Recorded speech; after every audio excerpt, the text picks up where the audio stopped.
Hello, we're back again, and I have a gavel this time so I can make official rulings. So you can see that if you watch the video. Anyway, who would like to recap? Unless we'd all like to recap, aka popcorn recap.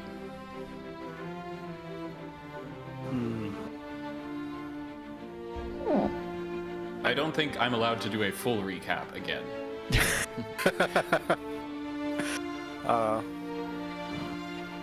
I can recap it. Do it. All right, so we picked up where we left off with the horde swarm of Theo's lunch leftovers, and then we did a little bit of cleanup there, and then we hiked back and to the dead Frankenwolf corpse and sacrificed that, I believe, to Mitros. It was. Yes.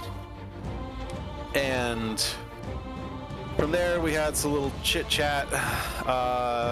We decided we should not stick around too much longer, and we hiked a ways away, basically as far as we get before it got like full dark, to camp for the night. We got in the little handy bubble shell, and then we basically didn't do anything all that exciting, other than Magus tried to identify the scroll of Power Word Kill, and he dropped it right in front of Falbin, which sent Falbin's alarms all up in riot, and so there was fun little tension there while Magus did the 10 minutes to identify it, and realized, oh hey, this is like Power Word double kill, as in the person who casts it and the person who it's cast on both get to take a one-way trip. And yeah, so that was cool to find out. And then we realized, oh, it's also got some type of like tracking beacon on it, so we're gonna shove that in the bag of holding. So Which blocks scrying. Like, who knew? Which blocks scrying. And so now Lutheria gets to look at our backpack contents, basically. Which contains a dead cockatrice. A dead, rotting cockatrice. Several, actually. I've been building up a collection. Honestly, she'd Yeah. probably find it funny. She's seeing a kindred spirit in Theo. Oh no! She's like, I've been after Falbin this whole time, but Theo.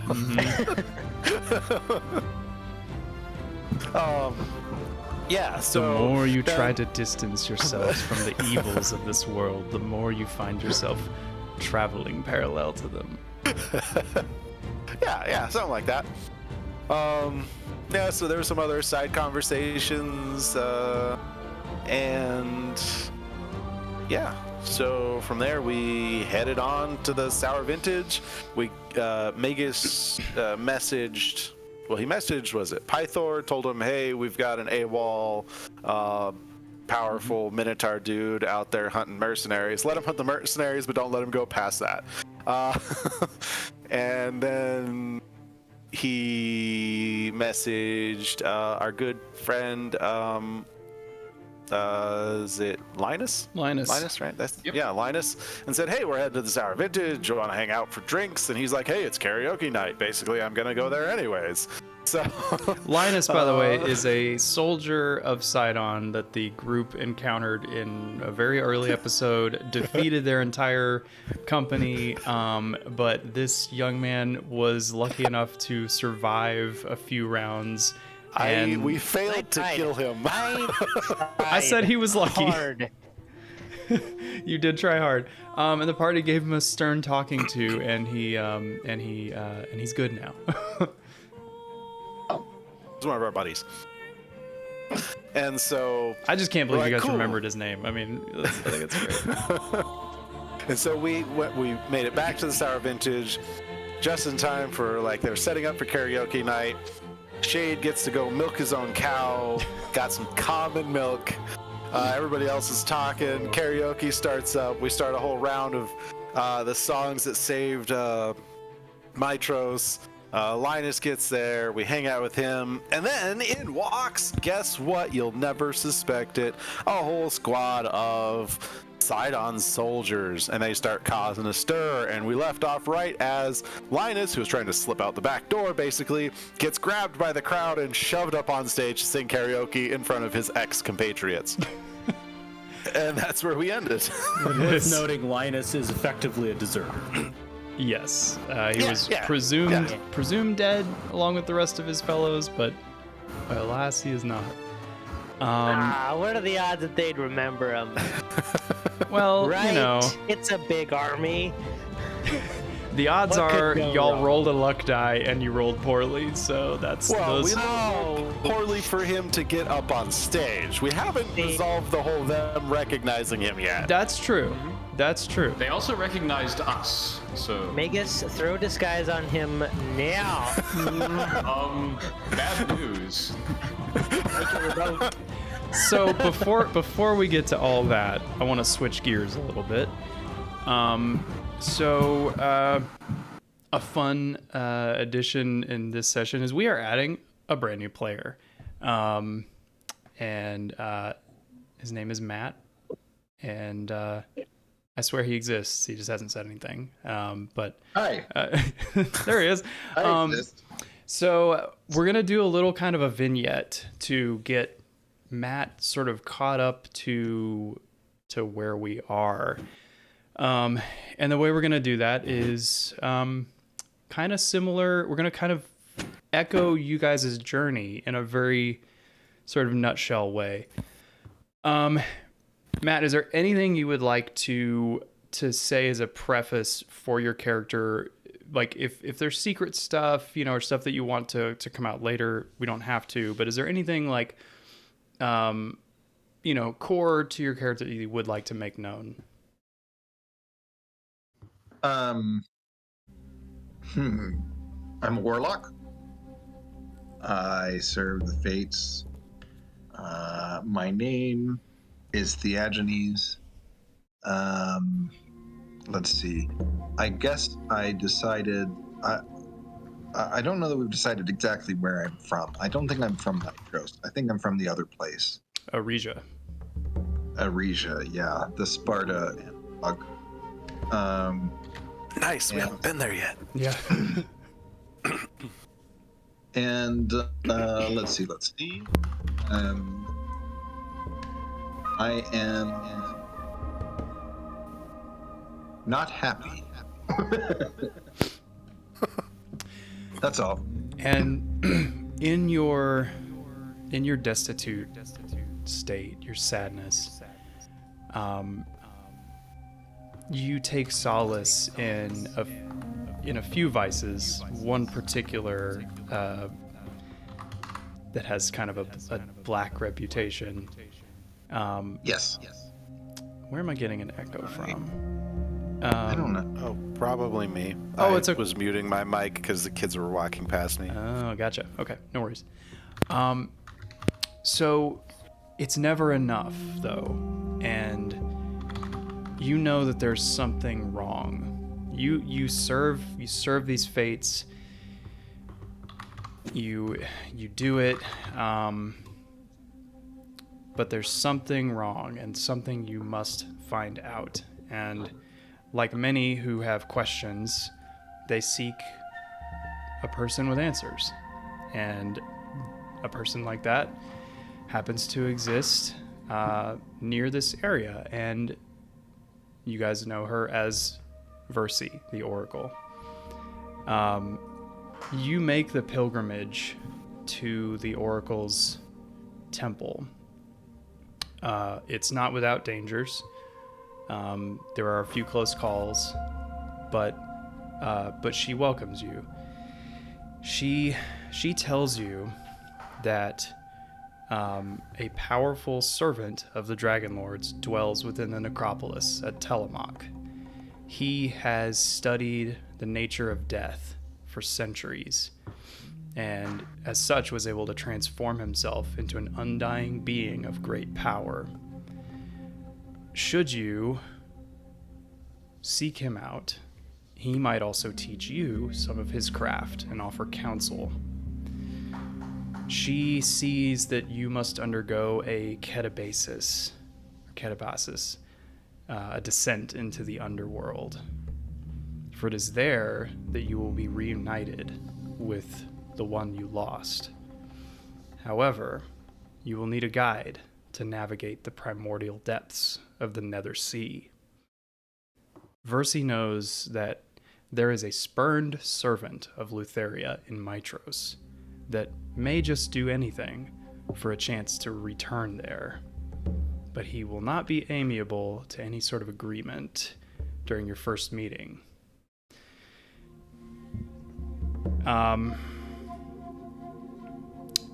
You take this information with however big a grain of salt you like. Actually, would you like to respond in character at all to any of that?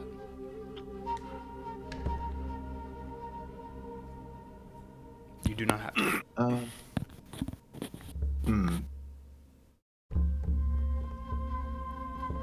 So, can I respond out of character first? Sure. Yeah. Okay. I was out of character, so it's all good. So there's two people I've been told about. One of them is in a necropolis called what? The necropolis of Telemach. Okay. Yeah.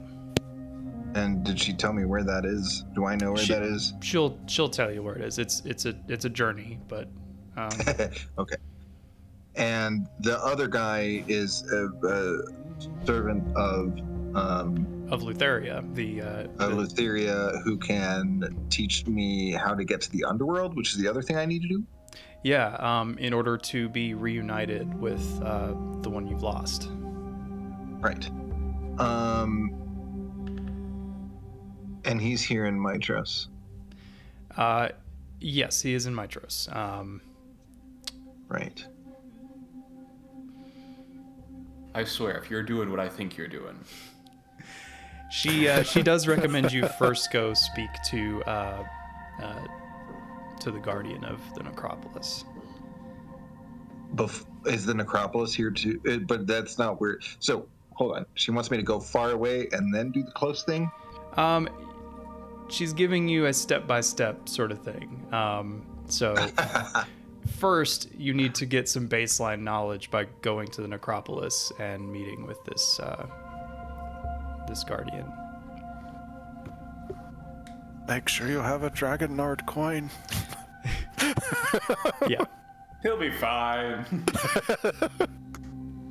She would give you a coin. We are recapping what has already happened, essentially. So like you don't have to worry about this not happening. Okay.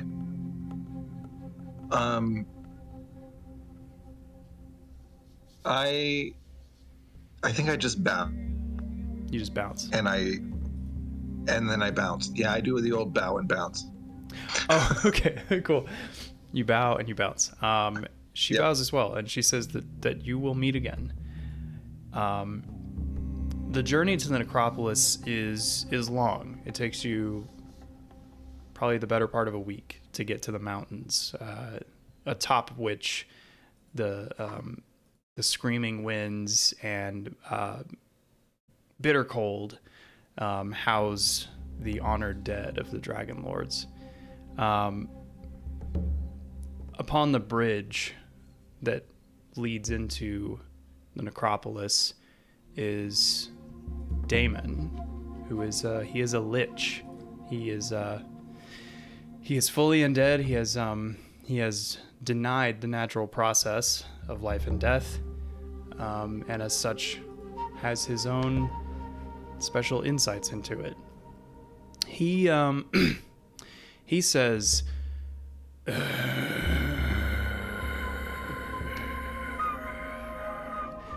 which you know to mean he knows what you're going through, for he lost his own loved ones long ago. He conveys to you that the restless dead become much more agreeable once they are appeased and offered the chance to move on. He gives you a talisman, and Would you like to describe kind of what this looks like? It's purely up to you. Oh, because this is my my arcane focus, Yep. right? Mm-hmm.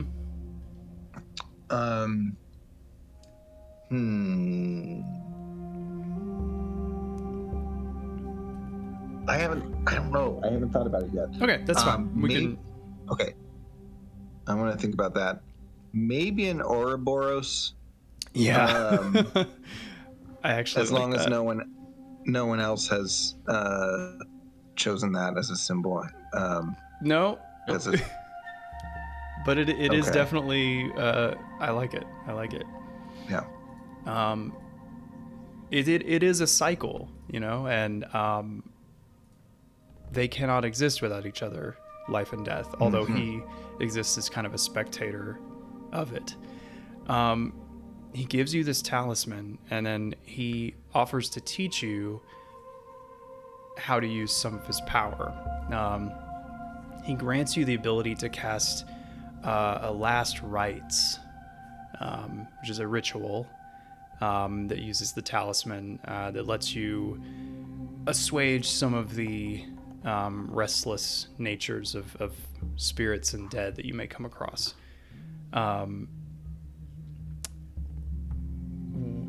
Is there anything you would like to do or say while you're here?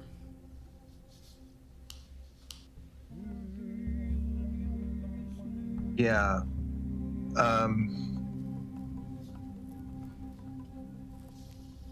Damon, is it possible to do what I want to do? Is it possible to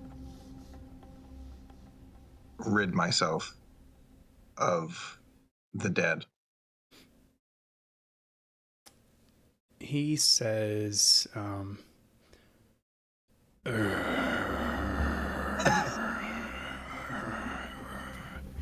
which you know to mean, he kind of looks down at his own very dead self and almost chuckles, but basically says, I have seen things that I thought were not possible time and time again. And though I cannot give you a for sure answer, I can tell that the drive within you is a drive that leads to the impossible becoming possible. That's what I wanted to hear. Good. Cool. He bids you farewell from the necropolis. You note, actually, while you're there, one thing. I wanted to make note of this before we move on.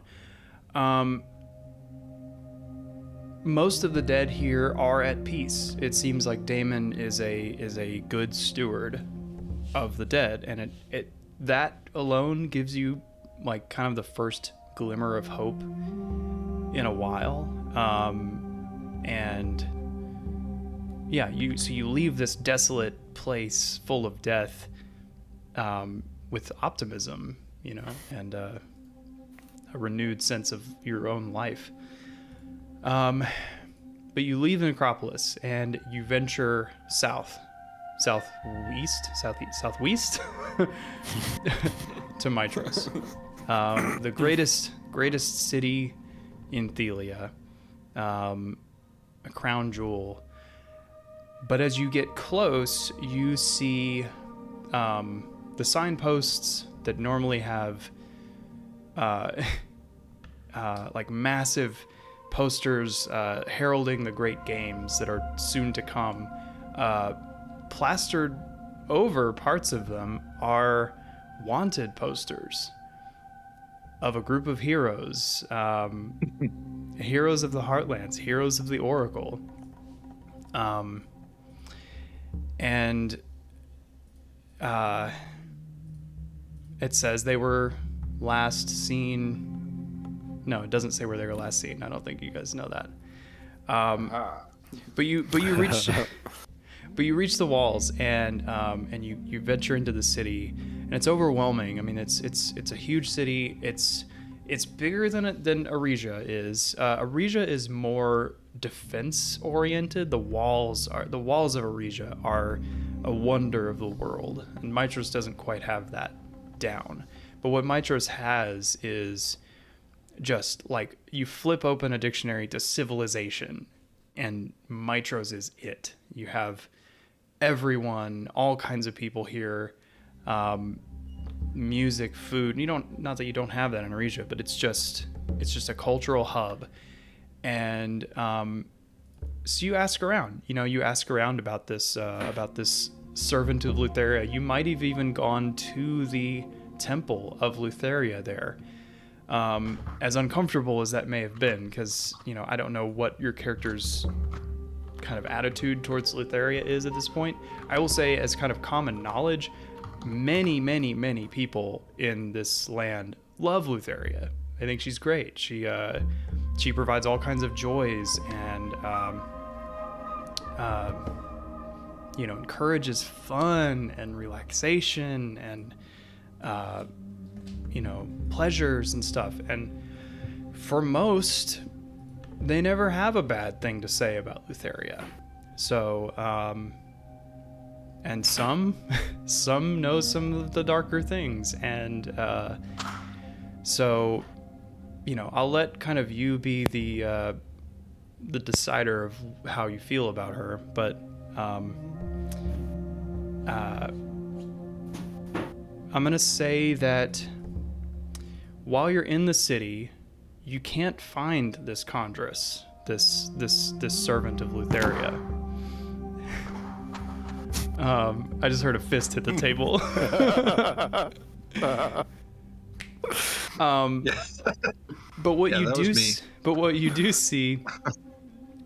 see far to the north, over kind of the eastern edge of the mountain range, is a cloud of death flying north with purpose. And something inside you tells you that you need to follow that. And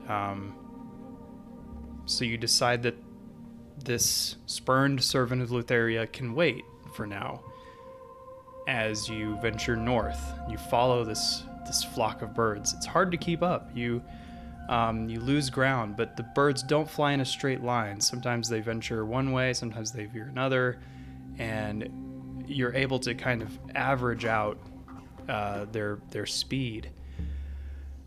And about a day and a half into traveling, and you find the birds, what's left of them, and you find what's left of some other large creature, a creature of death. I thought that turned into dust. Yep. Well, whatever, a little bit. The lingering scent lawyer. of dust. Like a little. I'm trying to introduce this character, you guys. He finds a tuft of dead fur and a touch of We're just zombie throwing wolf. peanuts. Right. Exactly. You guys aren't hazmat, cleaners. You guys missed some things. And actually, you guys did specifically say you would try to quickly gather up some of these birds, but you definitely didn't get all of them. Yeah. No, I was talking about just the wolf. There's right. there's thousands of birds dead on there. Right. But you keep following north, and you get on this trail that is leading you along a road towards a tavern. Is there anything you would else like to say about your character as he journeys, as he's chasing this, following this mystery of what death is and what your place in it is? Well, I think I follow this this whirlwind. It's of birds because it reminds me of how how my nightmares are at times. Like, it looks like the things that I see, or how I see the world. So I am, I'm interested in it, and I'm sort of, I'm wondering whether it's a sign to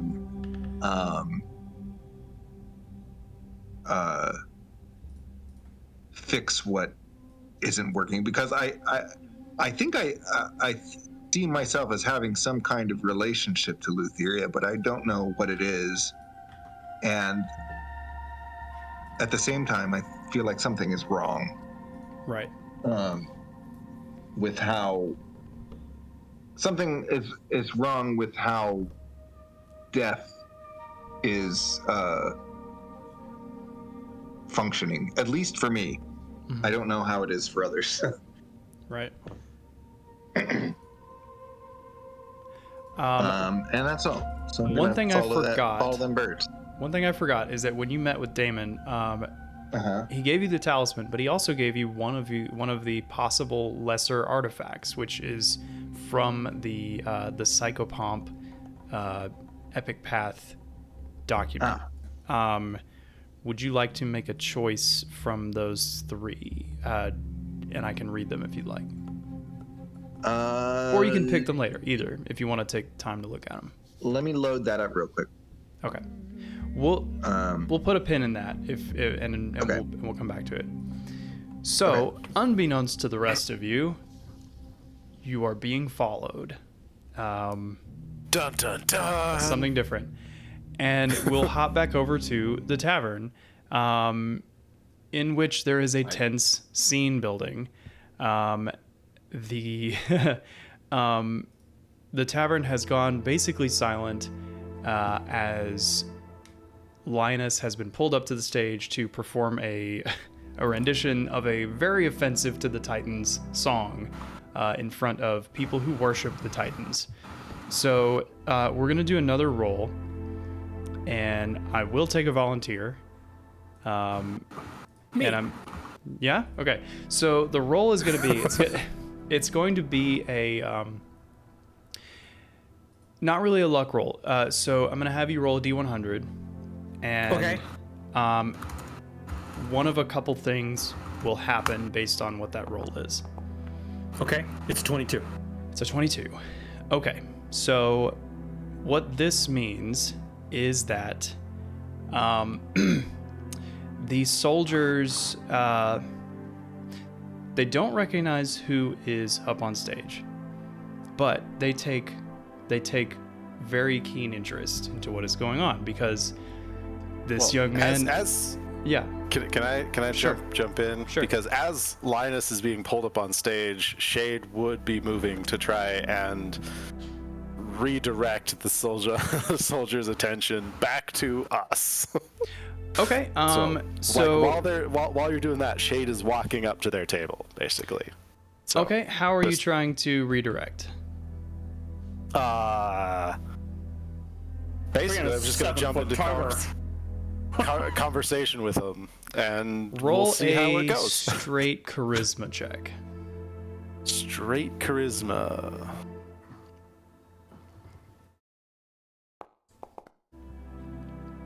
It's a 14. I'm gonna roll against that with. We'll do like a wisdom save. So, you guys ever heard of tort law?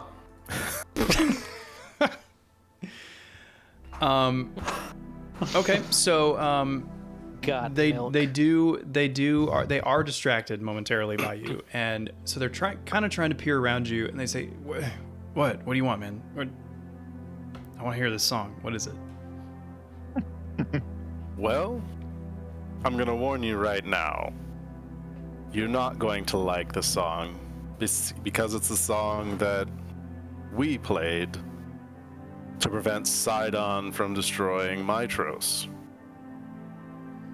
So, I'm gonna warn you right there that if you're gonna cause trouble for that man or anybody else in the tavern while they sing their song, as they so choose, then we are gonna have trouble with you.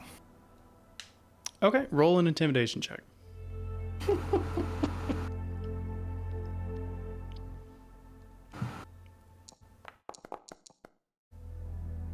It's a 7.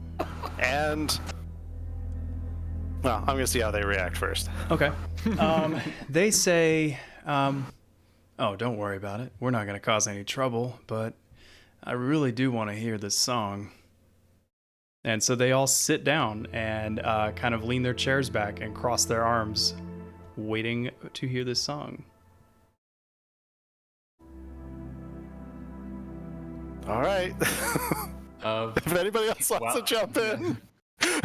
While that is going on, can I go up to the stage and try and usher Linus off? Sure. Just kind of saying like, come on guys, read the room. Make a, if you're trying to convince the crowd to like, let him go off stage or like to, just do a persuasion check.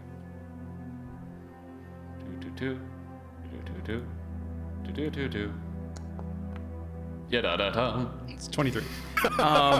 Okay, so There's the guy with charisma. so the person who dragged Linus up on the stage, he says, oh, okay, it's fine. All right, you probably got a shit voice anyway. I got this. And as you pull Linus away, he starts to belt out this song all about how the Titans suck ass and how they can drink a bucket of piss that, is sitting out back of this very tavern. Shay just face palms. It is the most... Now that's my kind of guy right there. It is the most blatantly disrespectful anti-Titan anthem that you've ever heard, and there's some creative liberties taken with it. And all the while, these soldiers of the Titan that he is singing about are listening very closely. And they wait about... Shade would just mutter like partway through like, this is not the song I thought it was.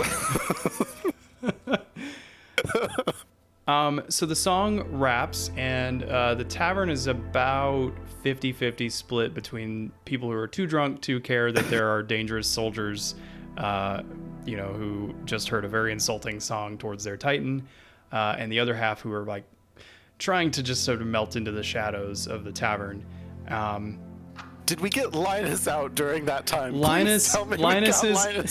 Linus is away. It seems like the soldiers have kind of completely, they're not paying any attention to Linus.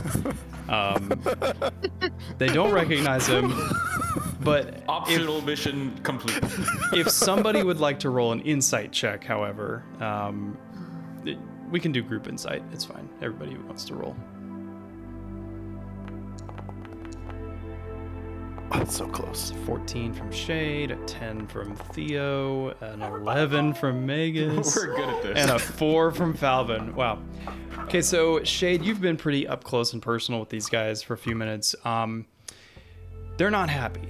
They're not happy. But it looks like they are not going to be rash.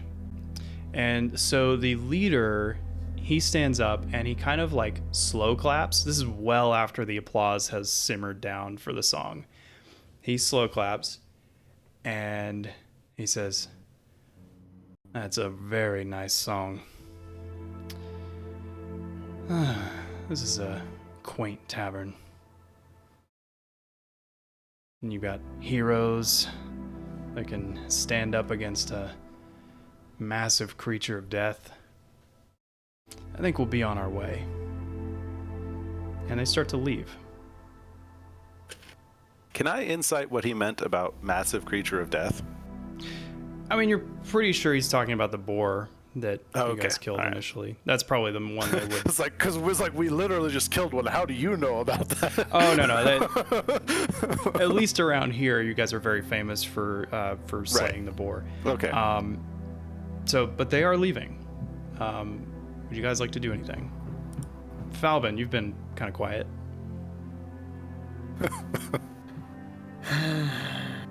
As the last one, right before it clears the door, rebound dagger. I'll slap him on the ass and say, "Get going." Falman would very much like to kill these fools, but he, he's trying to fit in with these friends of his, and so he's not gonna do anything, but he definitely wants to, and he would have if he wasn't in this group. So that's what Falman's thinking. Okay. Think of the collateral damage. Theo, Megas. Did I get A better what he reason. meant? Oh, go ahead, Theo. They have to give me a better reason than that to stir up trouble. They haven't done anything technically yet, so. Did I catch what he was like saying with like, this is a nice place you have here? So I'll if you would like to re-roll your insight, I did have you roll that based on just their non-verbal. Okay. So yeah, for what he said, go ahead and re-roll. Excuse me. Ooh, There we go. it's 21.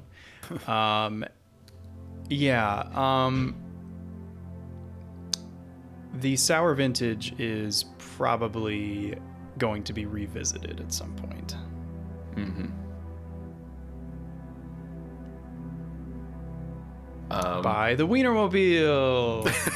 This episode brought to you by Oscar Mayer.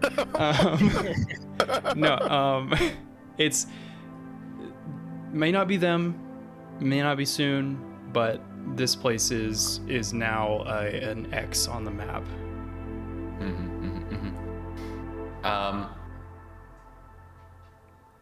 I'm going to do a quick message to Shade as like they intend to return and destroy this place at some time in the future. Do we want to stop them? Or you think you do? Do we You want to you think they use will. Gaius? Yeah. Do we want to use Gaius's mask to intimidate them? And I can reply mentally, right? Yep. Yes. Yeah. I don't think that would prevent retaliation. That would probably only further incur it. If we want to prevent retaliation, we would have to put them down. Otherwise, they're going to report to somebody.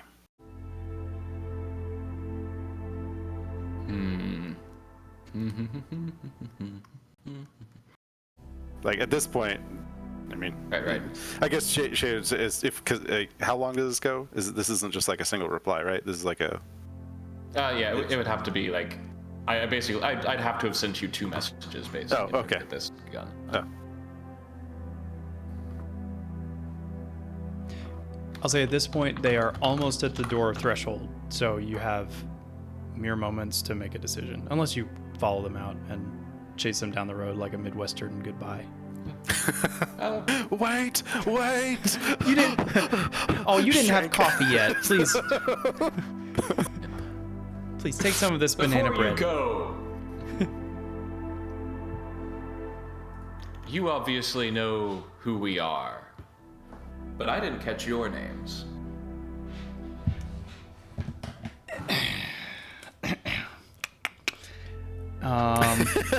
Punish the DM, punish the DM. I'm using this handy dandy DM screen that you guys bought me that has Thelian names on it.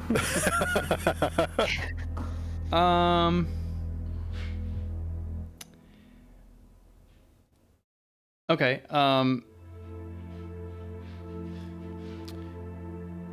You asked the leader his name? Yeah. The leader? Mm-hmm. The leader is the guy you're talking to? Yeah. Okay. All right. Poison for Cusco. Yep. Cusco's poison. The poison specifically made to kill Cusco. Yep. He turns his head. He doesn't turn all the way around. He just kind of looks slightly over his shoulder. And he says, Nikos. Lieutenant Nikos. Nikos.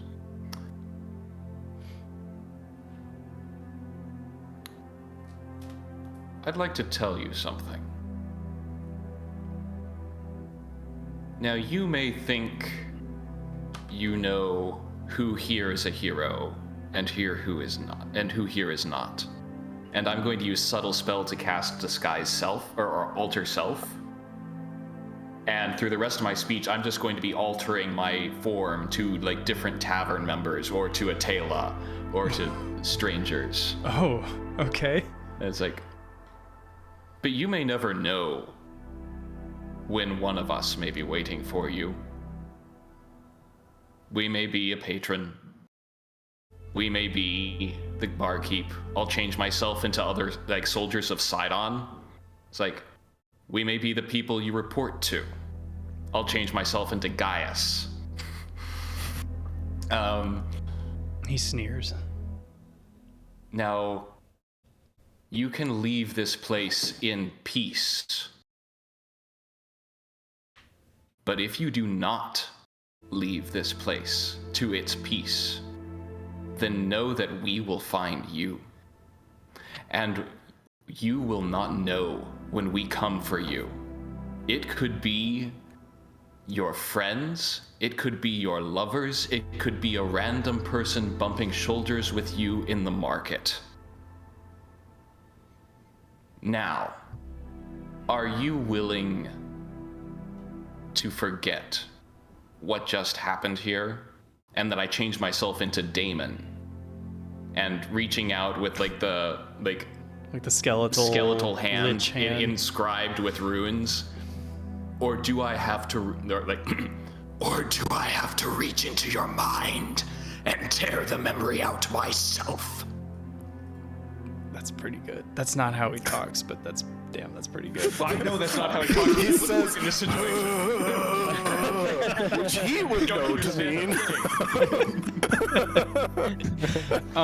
Which everyone in the tavern would know to mean. Right. No, nobody has a way with words like Damon does. So, but yes, you doing that voice is more than appropriate. Make an intimidation roll. What level spell is that?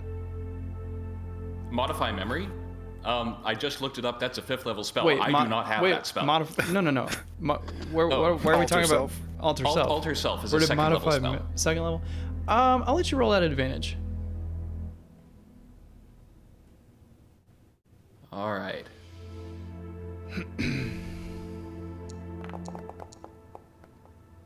And hold up. I'm going to use one of my inspiration to add 5 to that. So that's a 27 intimidation. Shit, okay. All right. He as you're doing your display with your speech, he turns around fully and through a frown is listening very intently. He is stern but not dismissive, and his men kind of watch from behind him. And he thinks for a moment after you return to yourself. And he says, fine, have your little haven, your little mockery. You'll get no reprisal from us. But just know that your days are numbered. And I'm gonna be one name amidst a sea of people. And you'll forget all about me. As long as you're coming for us, that I can bear. And he turns and leaves. No promises made, but you're pretty sure he, he's not going to risk anything until there's a little more freedom to act on a large scale. Have they exited the building? They have. They're. Falvin would sigh like, man. We'll get you some people to kill later. I feel like Falvin, during Magus's speech, would have been like, oh yeah, we can do this. Yeah, we can do this. Yeah. Random knife in the street. Yeah, I was jiving. Theo will pat you on the back and kind of shake his head like, I know.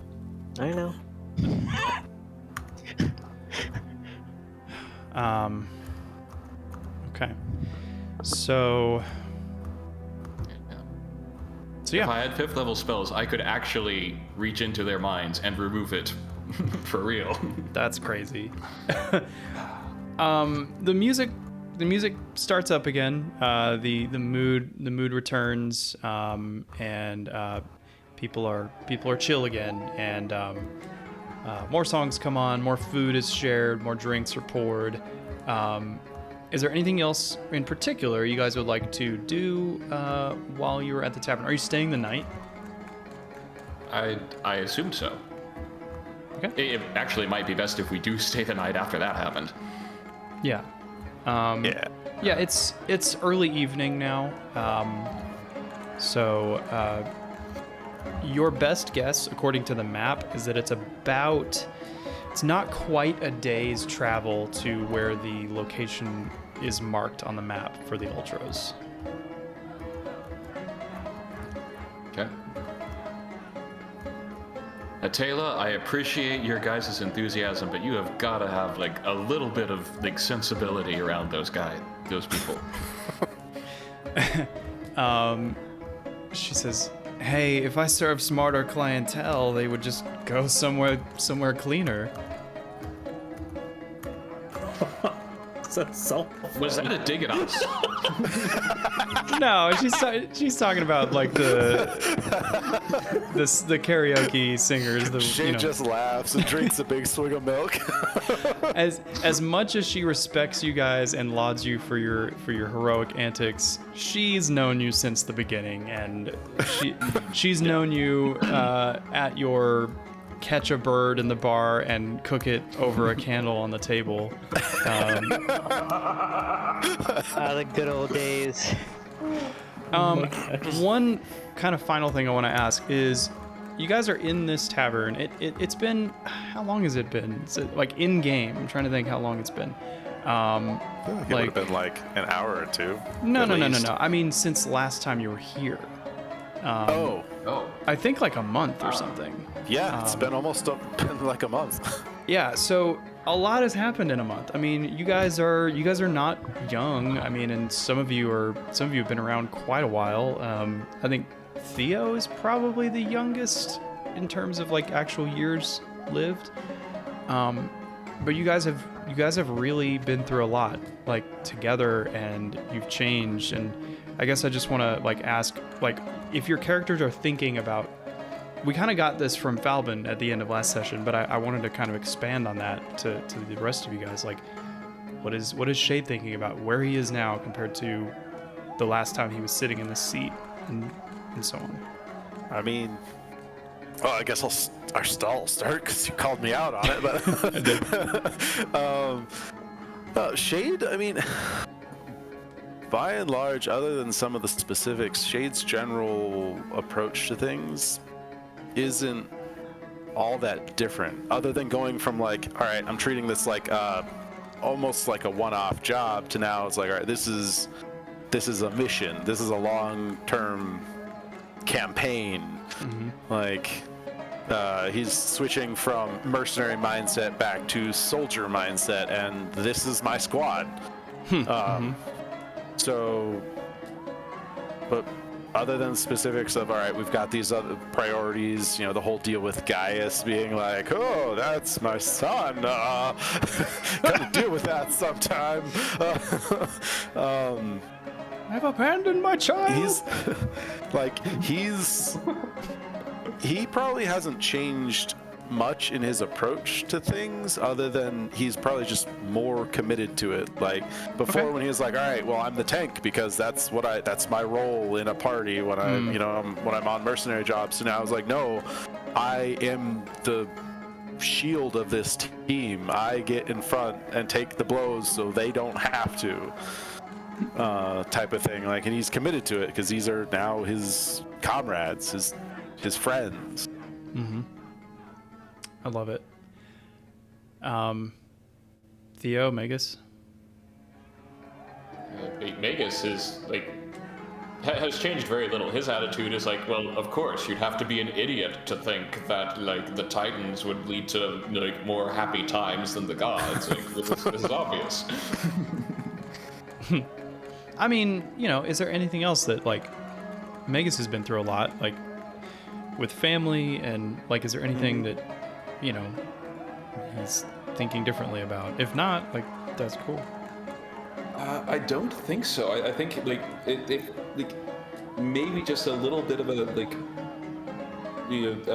just a twinge of like returning to form, because like when he first came to this place, he was pretty like innocent in the ways of the world. Right. And like going through his development, not all of that development was how he wanted it to go, and he's trying to return to like his whole like magic is awesome self that he started with, because he does still believe that is the most powerful mindset to have.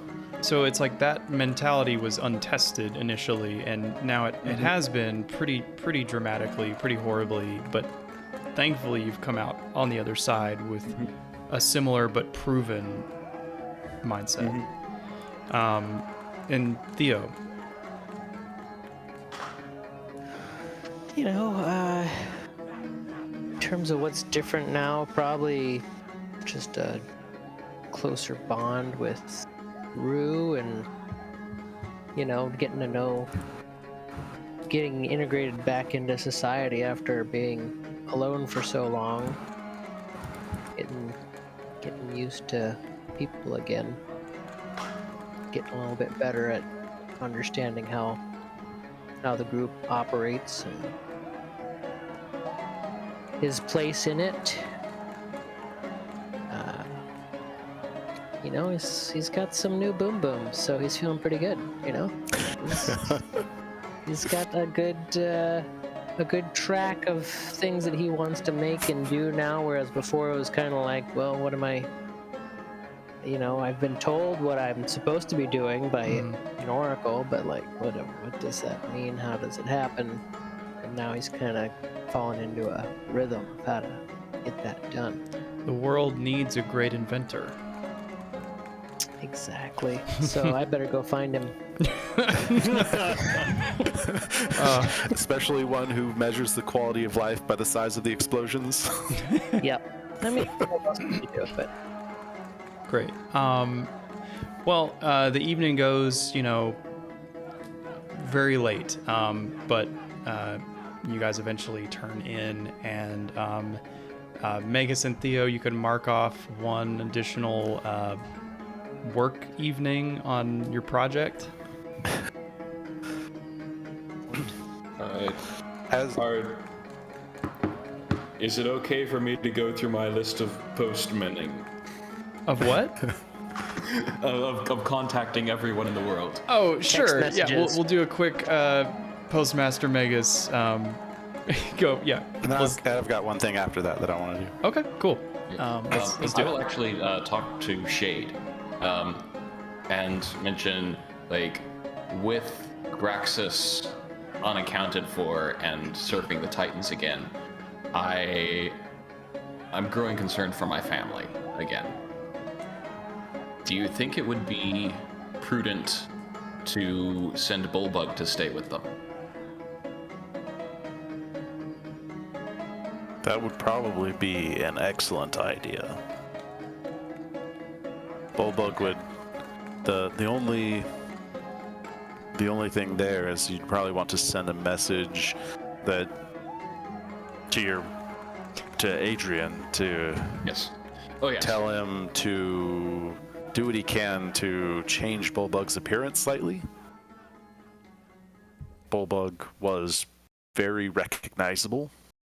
Oh, that's true, and they are rather close to Mitros if the Yes. soldiers come by again. Yes. Especially now that Forgotten about that. people might be checking on your family, as they are your family, and we happen not to all be wanted. Right. But otherwise, Bullbug would be an excellent choice. And he would be an excellent sparring partner for your brother. He's all about strength and power.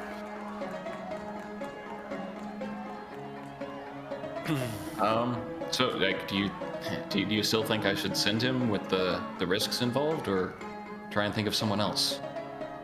If they haven't already gotten out of Mitros, that might be a good chance. Otherwise, if they've already left Mitros for Astoria, then it's probably too late. Otherwise, if you have any other contacts in Mitros that you trust. Right.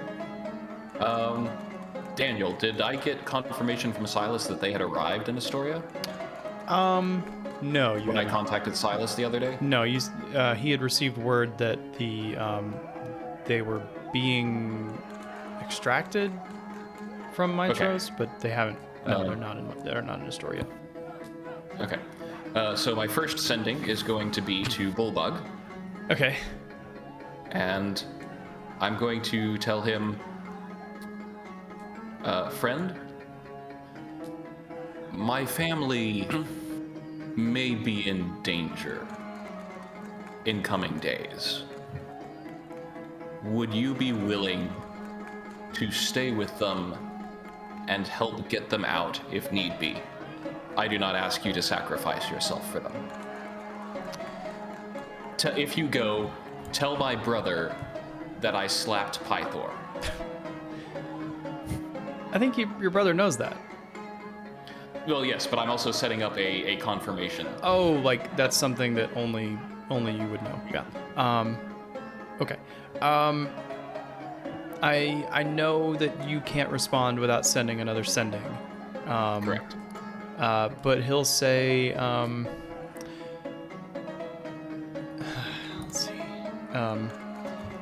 I've heard your mother makes delicious tarts, so the answer is a resounding yes.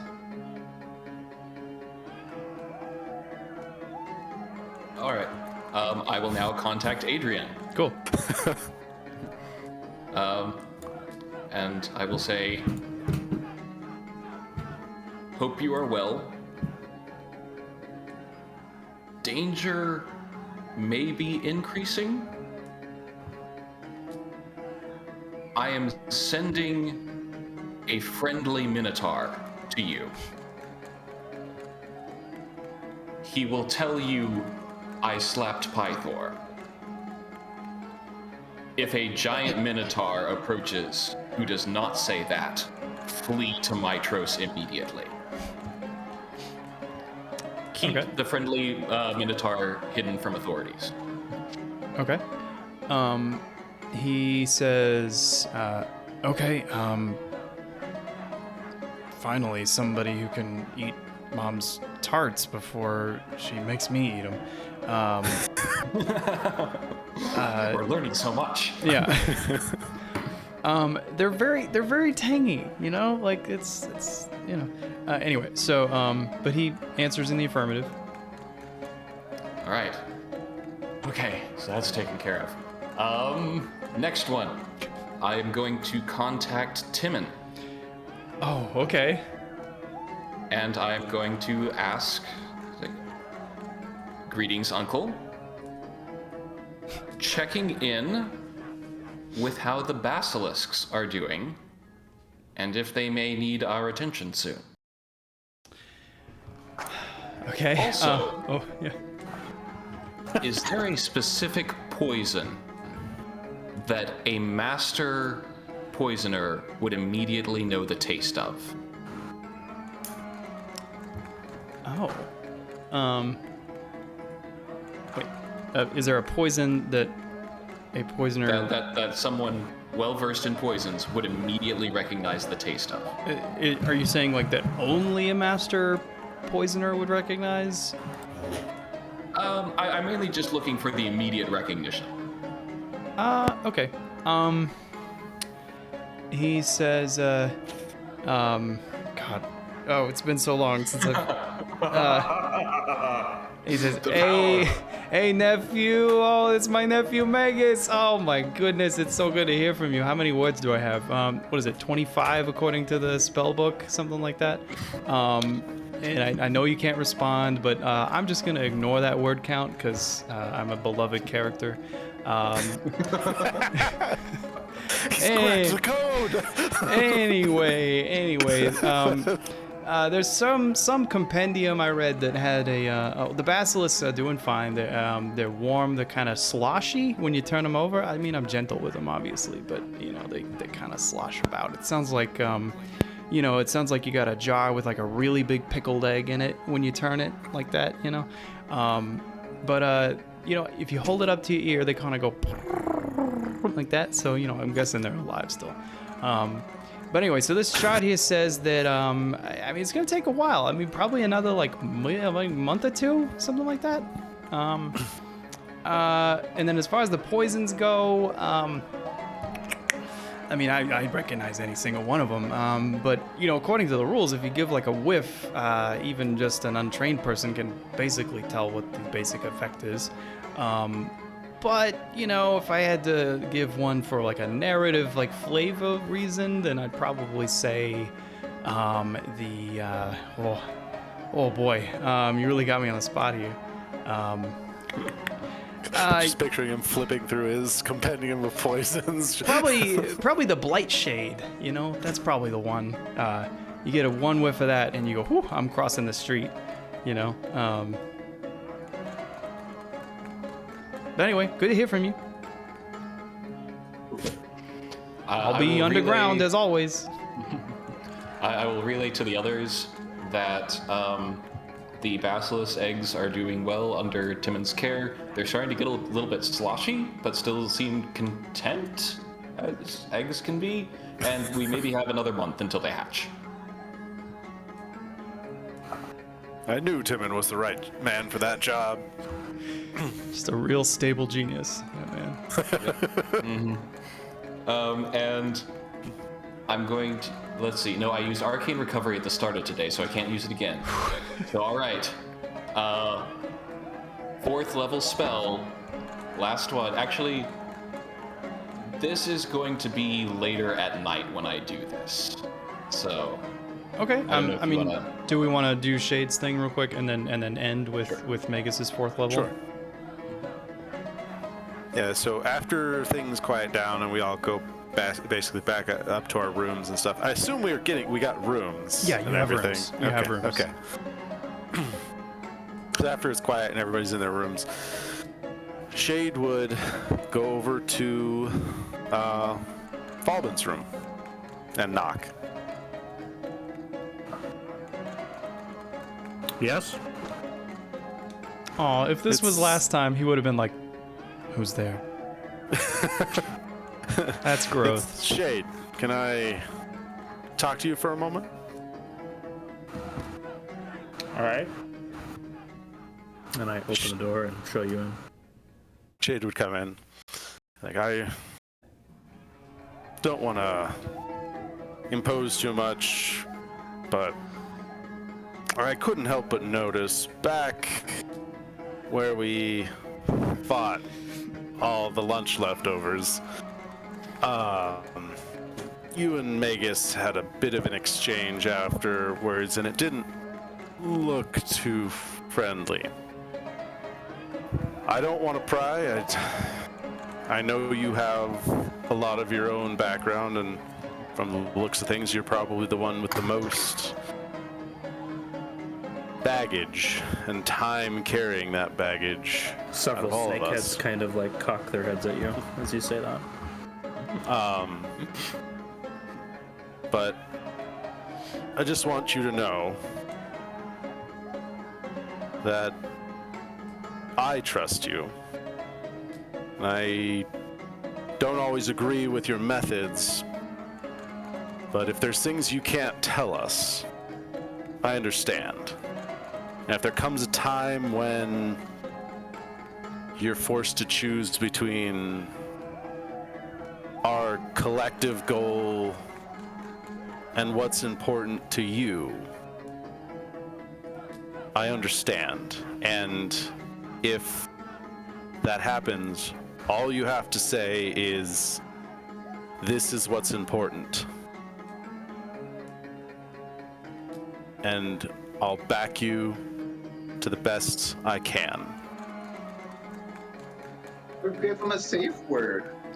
And he's like, and I don't You've mentioned it before. And given no details, that something's haunting you.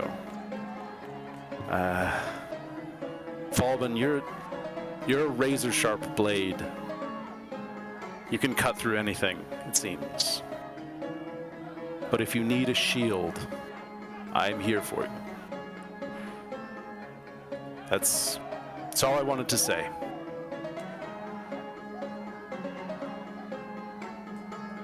Unless Falben answers, Shade would just... Good night. Falben is moved by your words, and he hugs you. Shade's a little taken back, but he hugs you back briefly, awkwardly.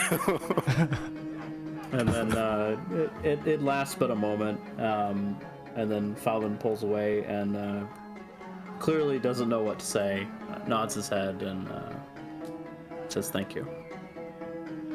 Wow. Shade would nod and leave and return to his own room.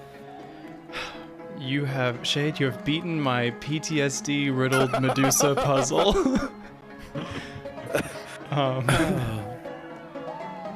Wow. That's Shade trying to link arms with the whole party. Like, come on. That's We're a one unit. That's a great line though. That like you're a sharp blade. You can cut through anything, but if you need a shield, I'm here. That's great. Magus, you're it in goes your. all the way back to episode 1. Wait, does it? Mm-hmm. Yeah.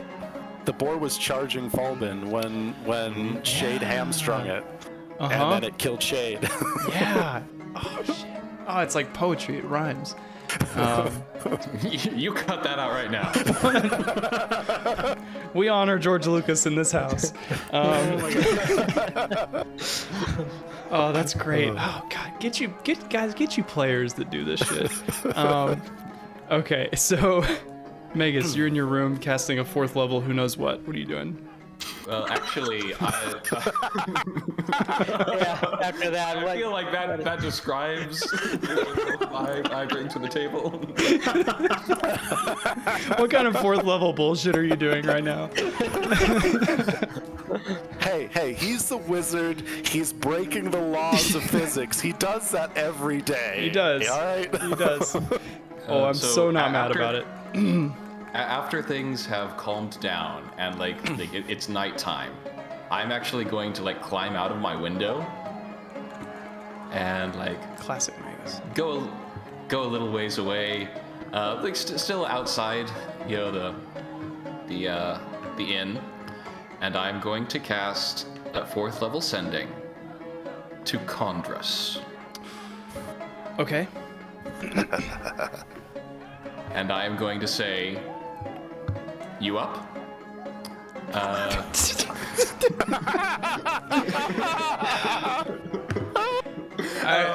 It will be no, there's more. I should hope so. No, that's funny. I thought that's what you were gonna say, but just to set him up. Yeah. You seemed like you wanted to talk. I'm outside the Sour Vintage Inn. Be naughty, don't tell the king. Oh my god. Huh. Okay. Yeah, what do you have to say to that? Naughty night. All right. So, wait, do you actually have a conversation you want to have with him? I would be prepared for that. Yes. I am sending this expecting a portal to open and Congress to walk out. Okay. Here's how we're gonna handle it. I'm not as prepared for it as I would like to be. But I want it to happen if we can loop back to the details later. Certainly. Is that possible? Okay. So,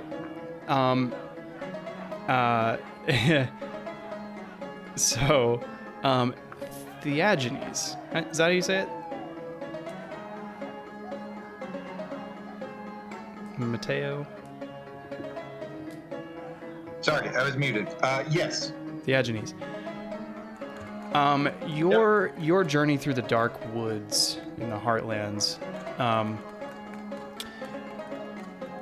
you've been so accustomed to the sound of the loons and the occasional hoot of an owl, but over the natural soundscape, you start to hear music far off in the distance, and you follow the sounds until you can start to see specks of light through the trees.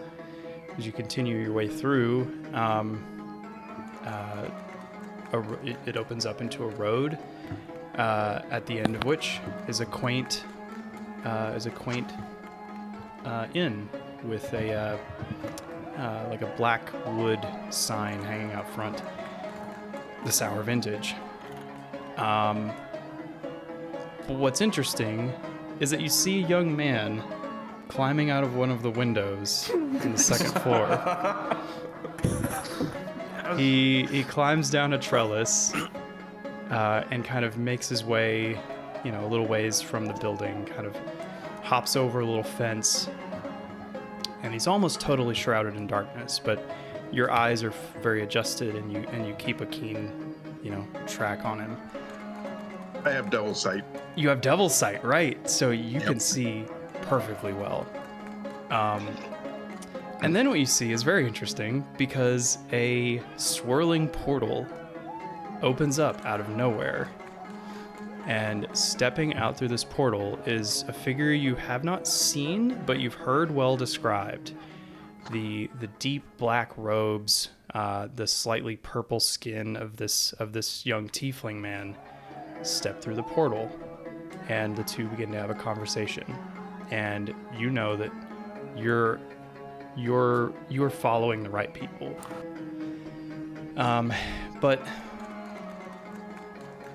But you dare not make your presence known just yet. Just isn't the time. So you decide to make camp for the night.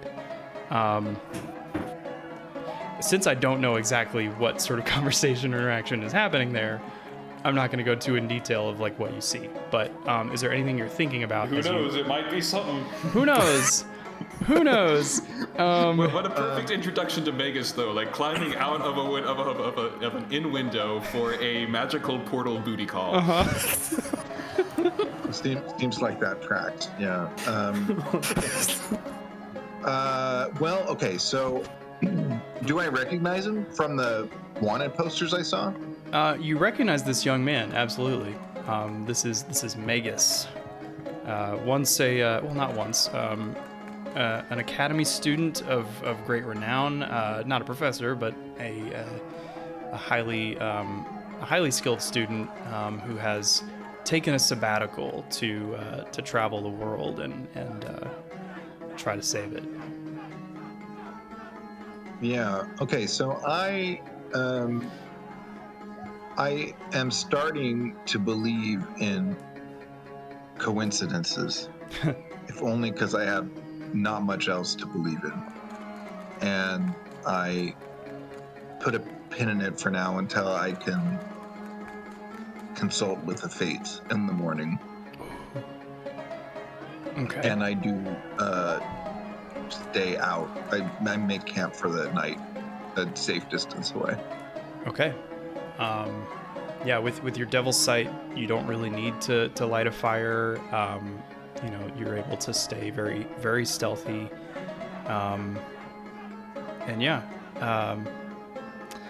We'll skip to the morning. Would you like to dip into that morning conversation with the fates? I don't really know what I'm going to say because I don't know what you're going to ask, but... Well, okay, yeah, we should figure out how this works because, for one thing, one of the things that the book says is that I can cast a divination spell once after a short or long rest without expending a spell slot. Sure. But I didn't choose any divination so you don't have spells, any divination spells prepared. Okay. I didn't catch that. So I was wondering if would you like to retcon that you have one? That's totally fine. Yeah, that's what I was sort of gonna replace my replace hold person because I was never fully on board with that one. Yeah. I feel like I want to replace it with borrowed knowledge, Borrowed knowledge? which What the hell is that? it's from what's it in? I just found it. I think it's in Strixhaven. Okay.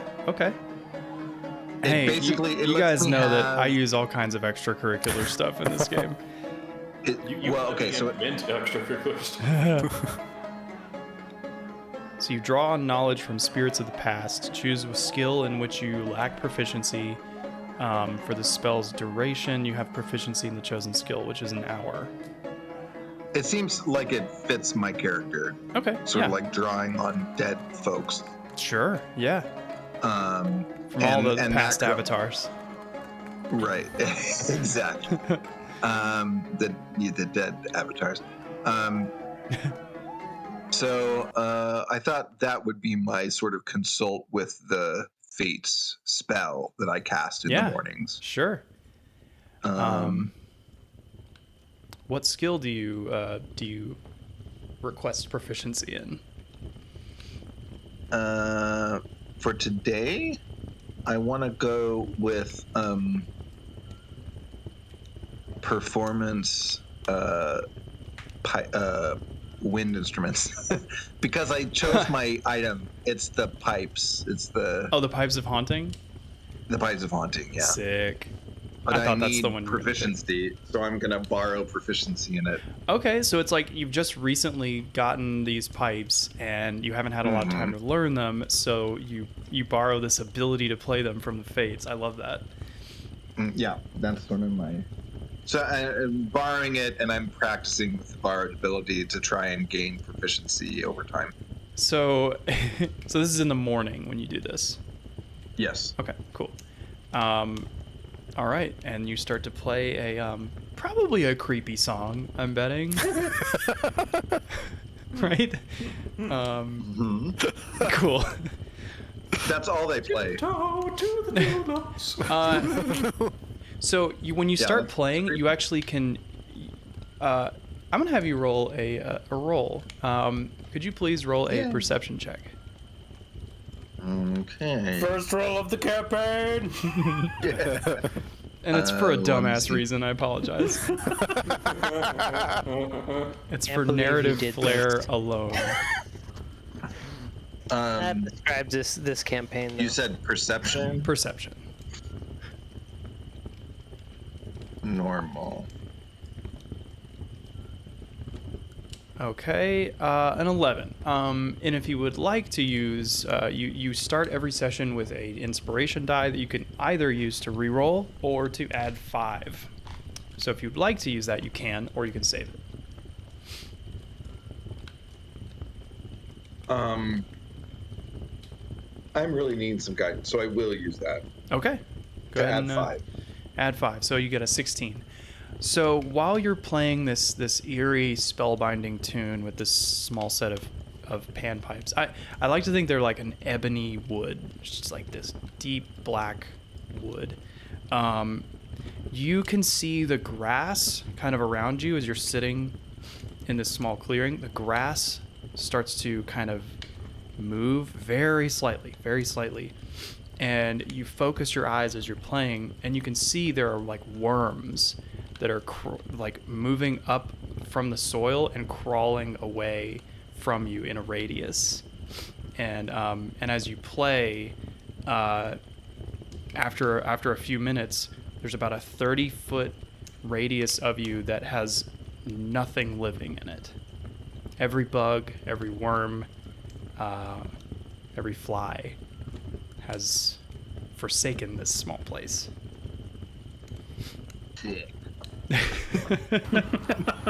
Now Cool. we know who's putting up the mosquito repellent. I think it only lasts for. It's for 4 rounds, so you know it's It's like 24 seconds. whatever. It's for flair.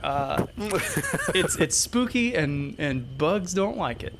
But cool. So so you play your tune in the morning, and you feel good about your performance. The rest of you, you wake up. You know you have about a day, not quite a day, but about a day to make it to the Dead Falls.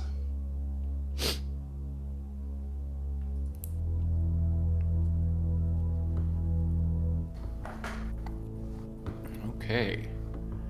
Whew.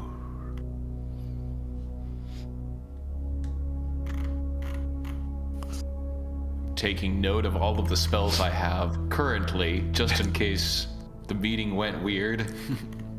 Sure. I'm assuming I'm going to get a long rest. Yeah, you can have a long rest.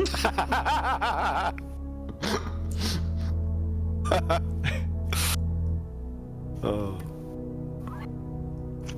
Um, In the morning, after like we get our breakfast stuff, Shade is gonna talk to Atalia and get an extra whatchamacallit,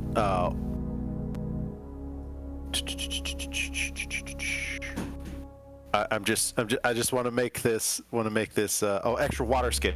Yeah, Okay, want to make yeah. this cannon that he's going to fill with the remaining common milk and bring with him for Okay. the rest of his day.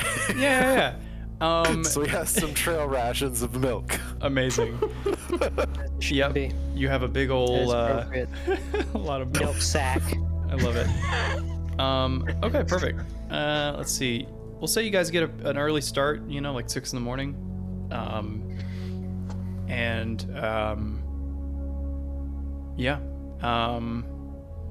You can be there by, middle of the night, basically.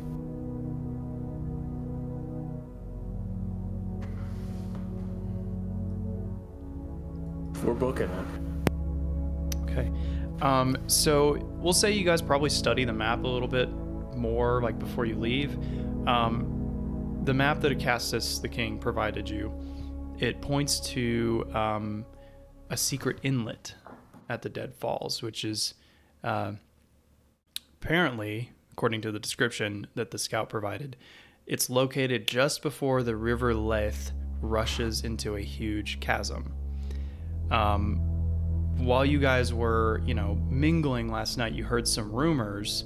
The rumor is that there is a ghost ship that sometimes travels sailing up and down the River Leith at midnight, that several fishermen have claimed to have seen.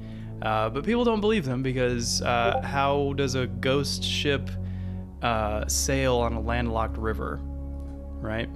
So, but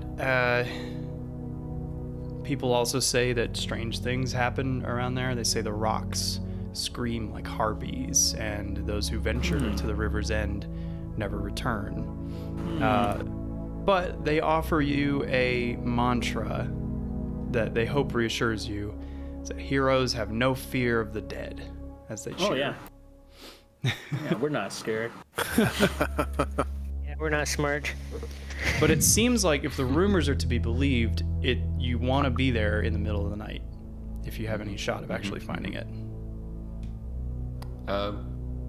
So this is player knowledge. Would Magus know anything interesting about the River Leith? However you pronounce it. Yeah, I mean, it's just the fact, the curiosity is, that it's essentially landlocked and flows from, the northwest to the southeast and terminates at the Dead Falls, which goes who knows where. Okay. So it's a commonly used port, or not port, but like means of traversal and shipping, but there's a certain radius that people stay away from. Did the rumors say that there was a specific place that we needed to see the boat from, or did it just go with the entire length? The rumors don't say. The rumors are very non-specific. Just there's a boat that sails up and down the river. But the map that the king provided points to a very specific location. Okay. All right. Yeah. Just start heading over there. Okay, so you guys travel. I'm gonna say, Theagenes. I'm gonna give you the choice. You're up in the morning and you see the hero. You see the party leave. Your presence is not known, but I'm gonna give you the choice of when you do make it known. Well, I was actually going to ask about that. Uh-huh. Because now that we're going to a specific destination shown by the map Yeah. that was fairly secret, Shade would point out to the party that this is where we probably want to make sure there aren't people following us to try and take the Ultros. We should be actively looking for followers. That's fair. So I guess we should roll against each other because yeah, that's what I was kind of thinking. We I like might, that. might want to do that. Start with some I don't PvP. Let's want do it. to be known just yet. So Or we'll I'm not do. sure I want to be known. Theagenes will have you roll a stealth, and we'll have if you guys want, whoever's leading the perception check, that'll be, I think, Shade. Wow, 23 on that perception for Shade. And ooh, so close. Would you like to inspiration? Or you already. I think you already did used your inspiration. Oh, he used For I told you it was for a dumb reason, but okay, so so sorry. how do you accidentally get spotted? We'll say you're trying to follow them kind of at a far distance, but something gives you away.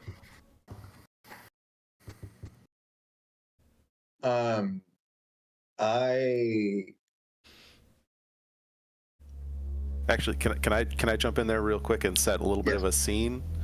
From Cool. the standpoint, I'd like to think that this is where we turn off of whatever main roads there are to head directly towards where we want to be, like where we want to head to. At this point, Shade would intentionally hold up the party. Let's wait for a while before we go, before we actually start moving, to make sure if there is anybody following us, we have a chance of seeing them. So that's what it would be. It's like we kind of turned off and then stopped and waited for a while, however long you want that to be. Yeah, sounds good. Oh yeah, I think in following them would, well, particularly since I failed so badly at this, that I'm starting to wig out a little bit from I'm seeing things basically. And I take a second and I take my Black Lotus or my Lotus break basically, and and this is like not the stealthiest thing that I could be doing. So, What does it look like when you imbibe in your Black Lotus? I don't know. I think I just take out the flower and eat it, but it does cause me to become a little careless. So I continue on, and maybe I'm less careful than I was before. Okay, yeah. So you guys notice this stranger, and what is this stranger? Can we get a little bit of a physical description? Sure. Armored, carrying a spear and shield, and wearing that Ouroboros, and also looking a little bit out of it, but definitely, I'm trying to get somewhere, but maybe not as focused as I should be. Sure. I don't know that I have much on physical description other than that yet. That's okay. We can flesh that out more later. All right. So what do you guys do? This guy is, following you. Like, so we see him like turn off the main thoroughfare to follow us into the woods or whatever, or into the wilderness. All right. I told you so. Do you want me to? Yeah. Do you want me to make Shade and myself invisible? Can we stealth away from this? Who are I'll you? lose him. Who are you saying that to? I'm just kind of whispering it to the rest of the party. So you're saying you could make yourself and Shade visible, and then Theo and I would be here? No, like You guys are okay. sneakier. Yeah, like if you really want me to, like I can burn a higher level spell before we go to the Death Falls and make Theo invisible as well. Oh, I got you. You guys have to eventually meet the new character. Right. We're We're gonna push it till next session. make Paulman invisible, and he's gonna sneak up behind him and gank him. Okay. I mean, from the physical description, Shade would be pointing out is like, the problem is he doesn't look like anyone we'd really be expecting to follow us. You know, he doesn't have any markings of either of the Titans. He's alone. And he doesn't really seem all that with it.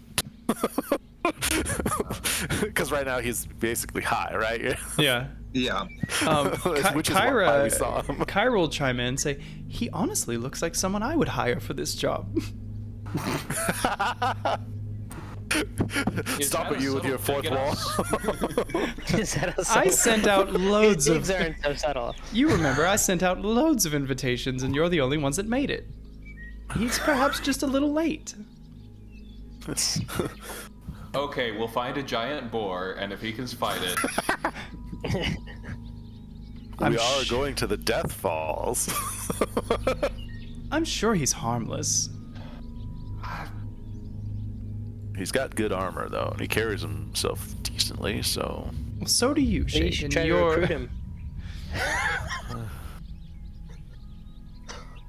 the question is, do we confront him and see what he's about, or do we try and leave him behind? And at this point, Falbin shouts, "You there! What's your business?" I love it that Falden's the one doing it. Falvin, middle name, moving the story along.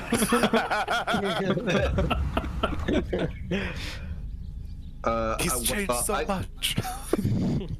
I look as if awoken from a bit of a stupor, and when I focus on, are you guys all visible to me now, or like are you hiding from me still, or can I see you? I imagine once Falbin shouted that, Hey, I didn't Shade give at him a least would chance to stop out. prepare, so yeah.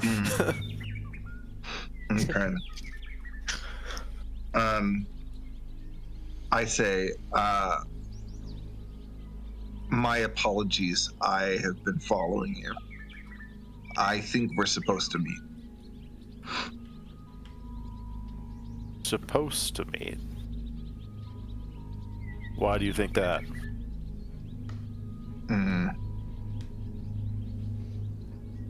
I've been following a path for some time now, and I think I'm supposed to walk it with you. That's all I can say.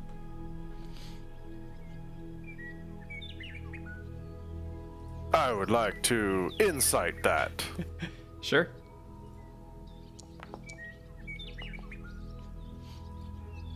A 16's a pretty good insight. Theagenes, what would he read from you? I'm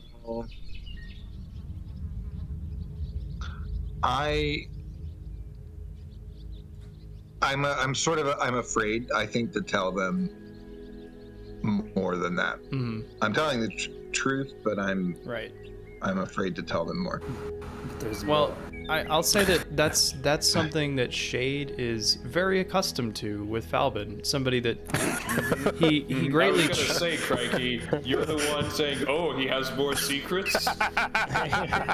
So it's like, had you not spent this much time with somebody, you know, with a similar affect, you might be much less likely to trust them. But, you know, Falbin has shown you that people can have secrets and still be worthy of trust.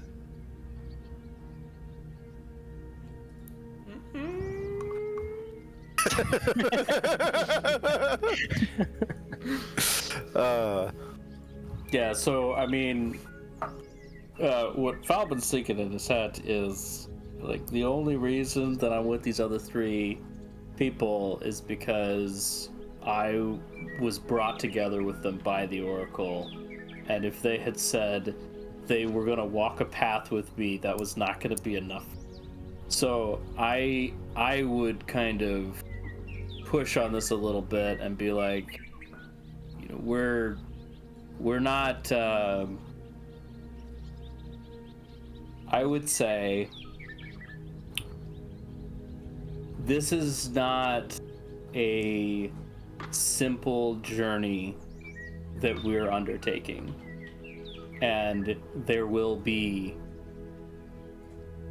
essentially I'm going to give him like I don't have good words for it, but I'm going to give him context that like we're leading up to a war with the Titans. Like walking a path with us, it doesn't make sense. To convince me in some way about your confidence. What makes you so confident that you should be with us?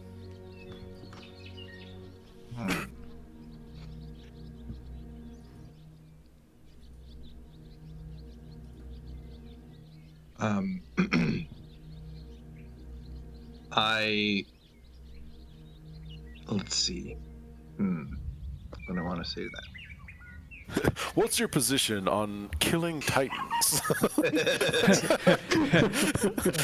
How many Titans have you killed? How many humans have you killed? Why? How would you do it? And if we don't go by that numbers,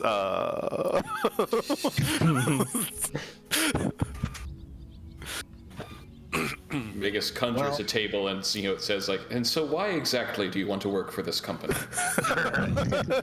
Pulls out a quill and a piece of paper. what would you say your greatest strength is? Oh no, I'm freezing. What kind of tree are you, buddy?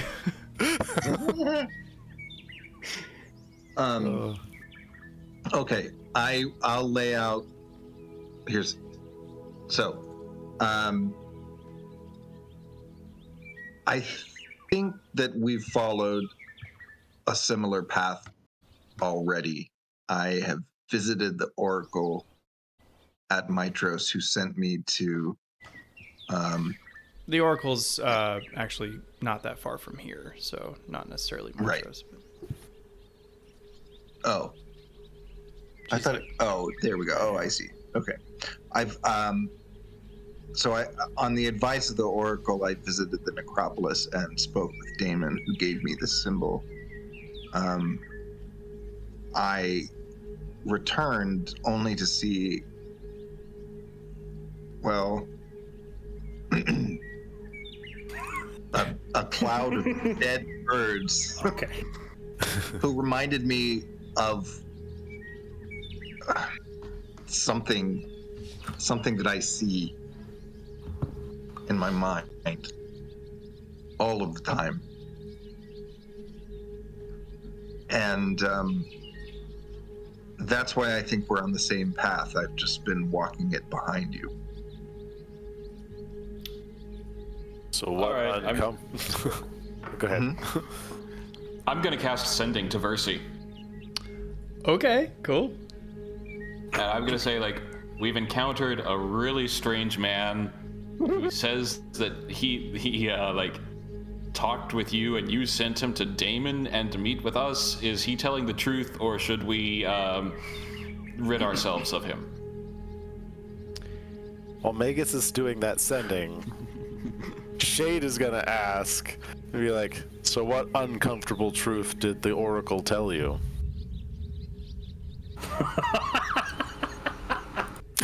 Because she said one to each of us. That is legit. Excellent.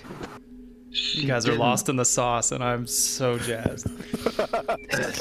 In the sauce. She did it. She told me something I wanted to know. Well, That this I guy's could- not legit. Well, just to be clear, she did. I mean, you guys don't know this. She did tell you that you basically had to go to the underworld, which is Yeah, that's true. That's true. kind of fucked up. Okay. I forgot that was my big thing. That's okay. That's okay. Which, if you want to go to the kind of your underworld, deal. if you love Yeah. the idea of a vacation in the underworld, then that's great. But The Right, Lotus right. is getting to him. Yeah. Okay, so she told me that I could rid myself of something, but only if I went to the dead.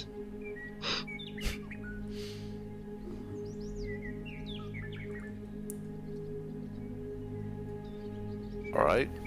Cut to Magus and Versi. I'm running his papers. so you Check. send Versi like what he said to you, and Versi says, let's see. She says, he seeks you in earnest. He desires truth. He desires reconciliation. He desires to be reunited. He carries the tools to discover truths that you yourself are beginning to seek. Take that. She I like didn't say them you were apples. good. I said she said he travels, he seeks you out Yeah, in he- earnest. You know, well, so does Graxus for all we know. Okay, maybe I'm using the wrong word. I mean But yeah, okay. like, in good like in good good faith. faith. Exactly. Okay, there we go. Yeah, so Magus will relay. It's like, the Oracle says that he does seek us in good faith, and he holds tools that will unlock truths that we are just beginning to seek. So I suppose he checks out. I will also add that Magus's attitude at this point will also kind of depend on how the meeting with Converse goes. But if that being neutral, he's a little bit suspicious of people with secrets, and also since he just threatened the Sidon soldiers of coming after them in disguise. Yeah. Someone could be in disguise coming after us. Yeah. In a very, very light retcon about your encounter with Condrus, nothing happened, and he's very coy. So he, but you gather. Actually, roll an insight check right now. Oh boy.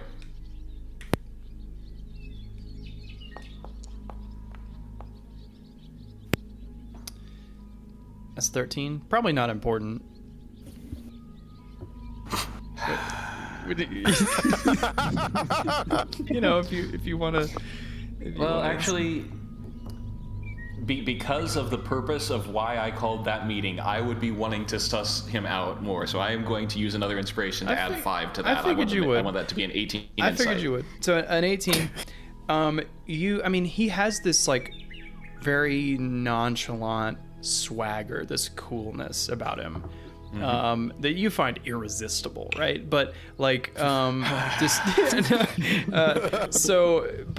the thing is, there's small cracks in that facade almost that you're starting to notice.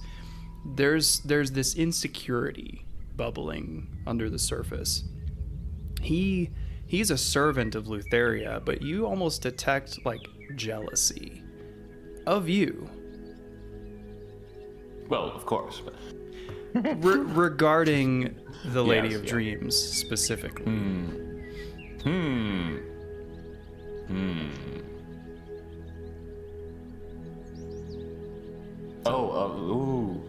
Ooh, that could mean several things. Well, regarding Lutheria. Right. That could mean several things. Interesting. Sure. Okay. So that's what I'm prepared to give you right now. Okay. Which may be really everything you need. I mean, the specifics of the conversation. You know, we can get into that later. Anyway. Yeah.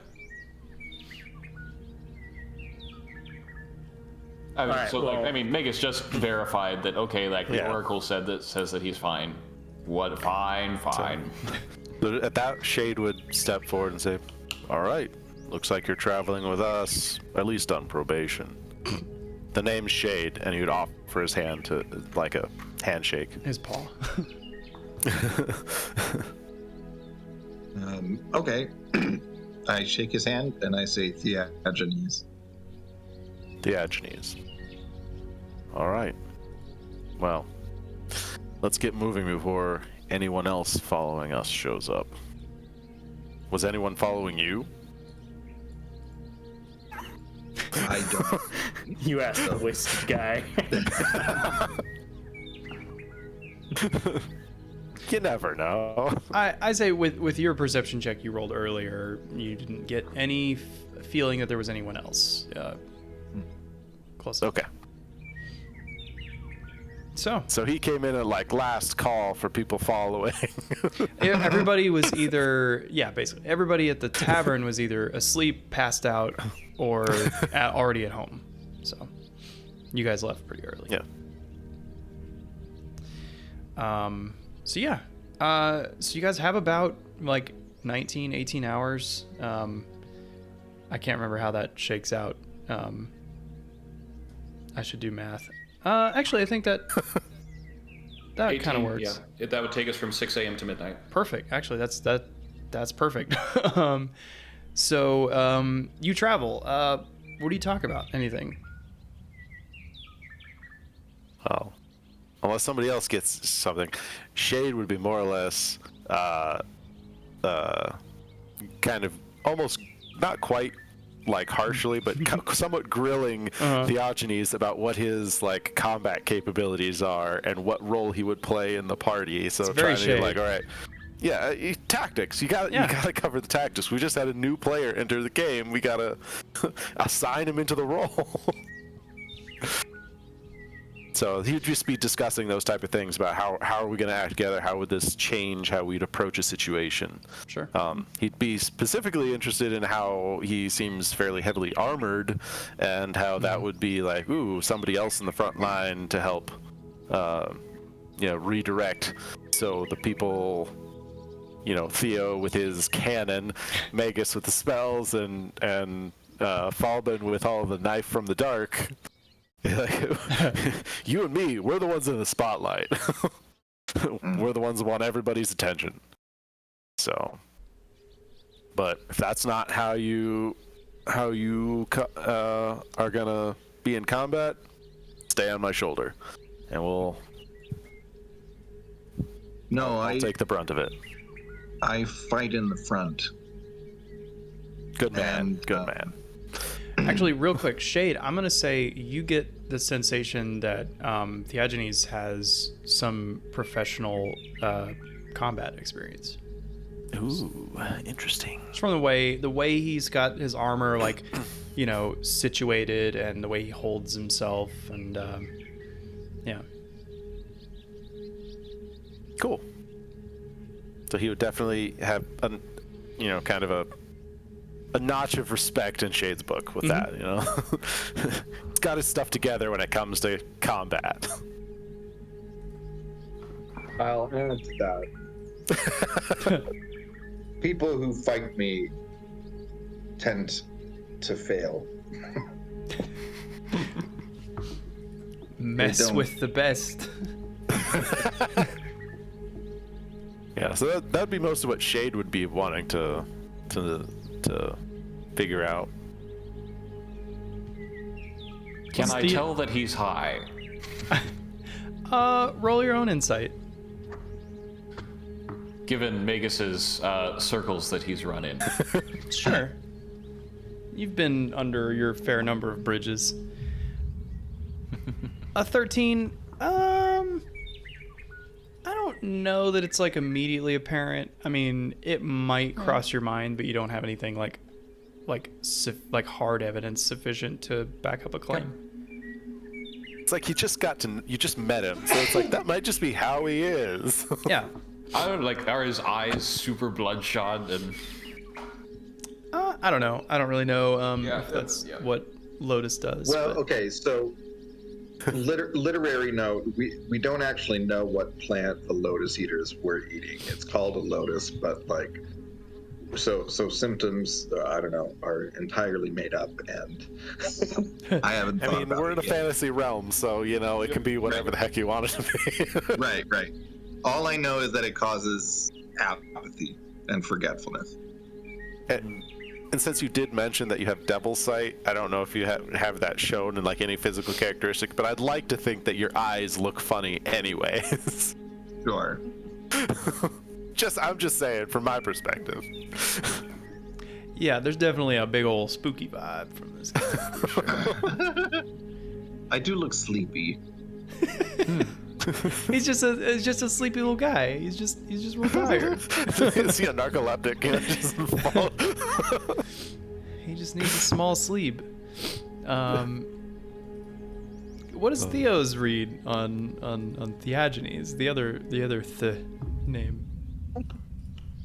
Oh yeah, he's like, just so you know, we already got a Theo, so you're gonna have to go by Gene. Gene.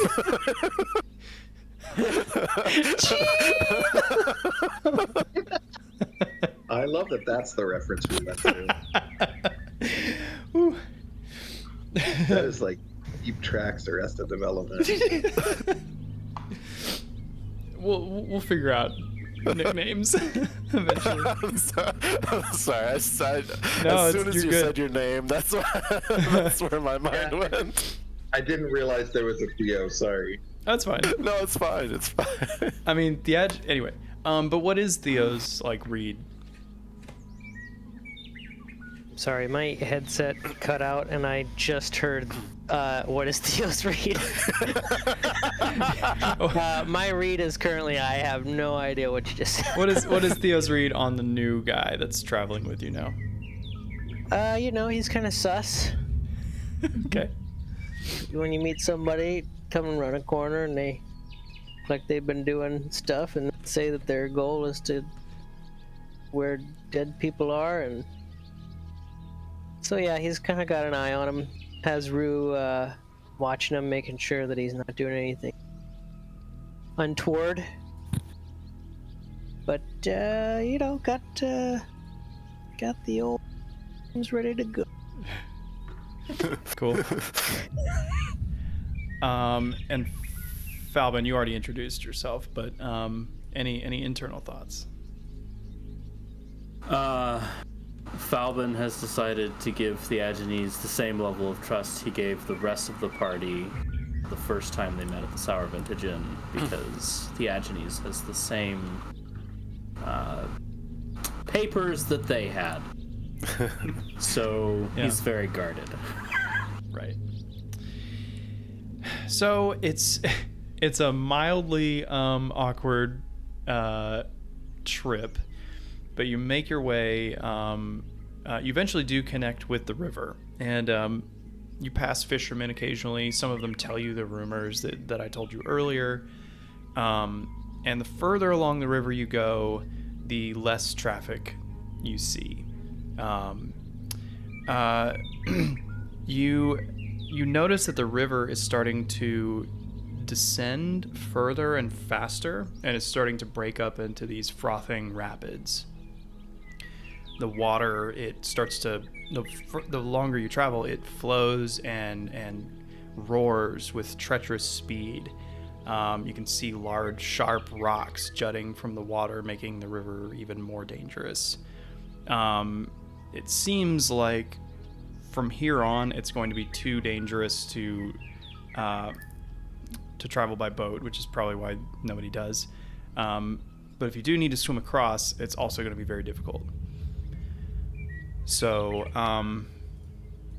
but the path along the rapids twists and turns, and as it gets darker and darker, the canyon that has sort of grown out of the rolling hills seems to close in around you. As you descend even more, the walls of the canyon are adorned with horrific carvings of what seem to be faces, both human and inhuman.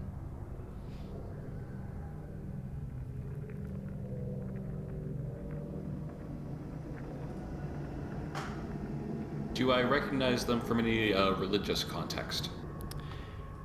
As you get closer to them, you kind of like blink, and what looked like faces now just looks like mundane rock formations.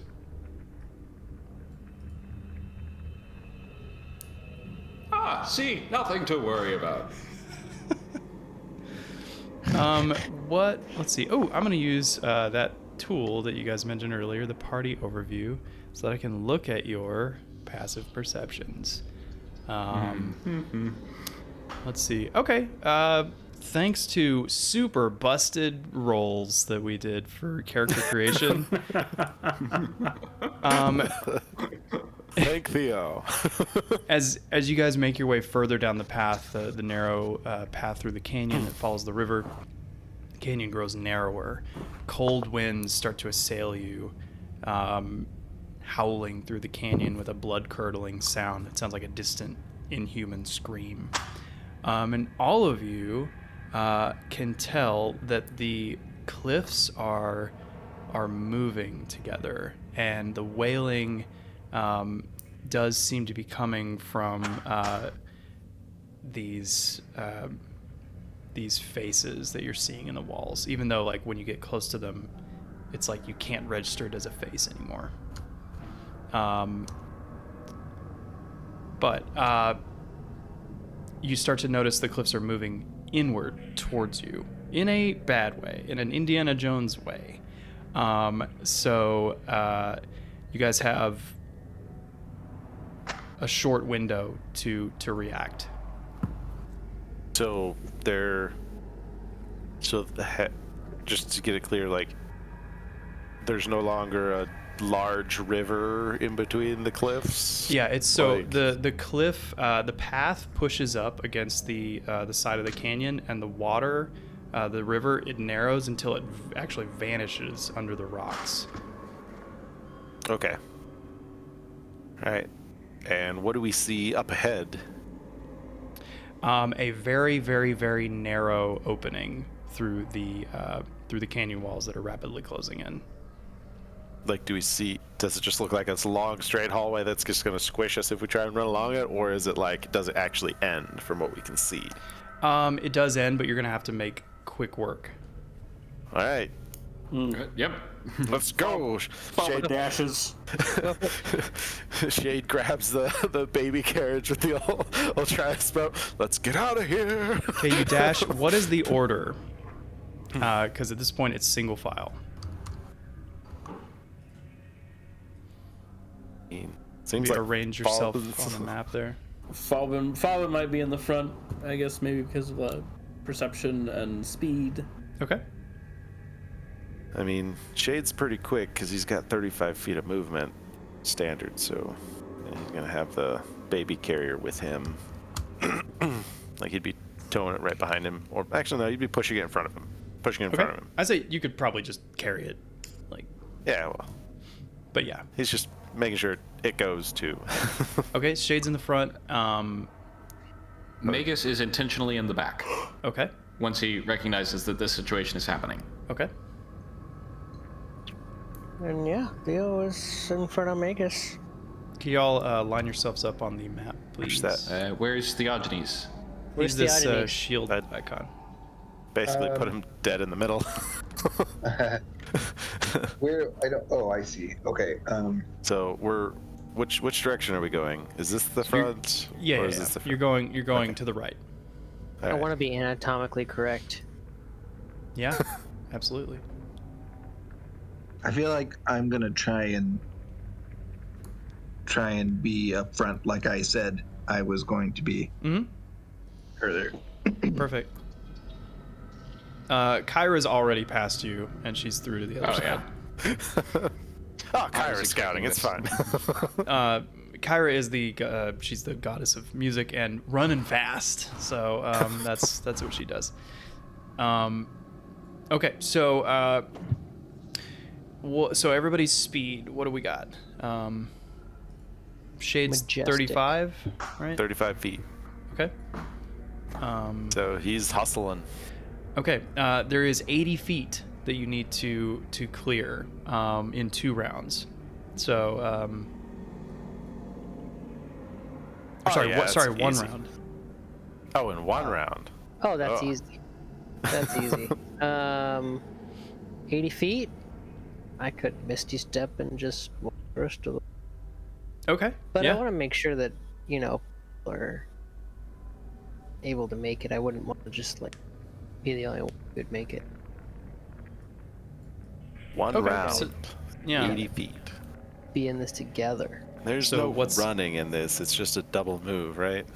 Yeah, so with 35, you could get 70 feet. Yeah. Would Expeditious Retreat? That would help, yes. But only you. So think trash compactor in Star Wars, where it's not going to kill you instantly. You might just have to get unstuck before it squeezes you too much. Oh, yeah. Then fuck these guys. I'm getting out of here. I mean, Shade would basically move the 70 feet, shove the baby carrier out past the last 10 feet, and then just Once shimmy again, his way Shade's the rest of barrel it. chest starts to get wedged in this wall. Is there anybody else still in by the time Shade gets wedged? Well, so I have a movement speed of 30. So Theo's out. How are Falbin and Theogenes doing? I'm got a movement speed of 30 as well. So you'll be slightly behind Shade. Falbin?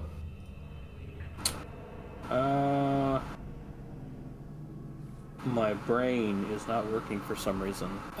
Yes, I have a 30 feet of movement, and I have a feature on Rogue that I'm trying to find, and I can't find it. Is that the dash is a bonus feat thing or bonus action? Yeah. Yeah, cutting action. That's, You can yeah, that's what I'm bonus trying to action find. dash. Yeah, so that would That. essentially give you 90 feet. So you could actually make it out. Yes, so that I'm doing that. Cool. Perfect. So as Shade gets stuck, Falbin just doo-doo-doo, boop, and just jumps off. He just Titanfall slides through Shade's legs and Double jumps. double jumps, wall runs. Yeah. Yeah, and as I get out and I'm with the baby carriage on the other side, I'm gonna knock on it and look back at you, Shade. So Don't you dare! Well, okay. And how bad is it if we get stuck in the canyon? you don't know. Oh, okay, I don't know. I cast Fly on myself and Theogenesis, and not Theogenesis, but Theogenes, and we just we take the high road up and out. All right, Theogenes, you suddenly take flight magically. So Theo, you're not Misty stepping out, or were you?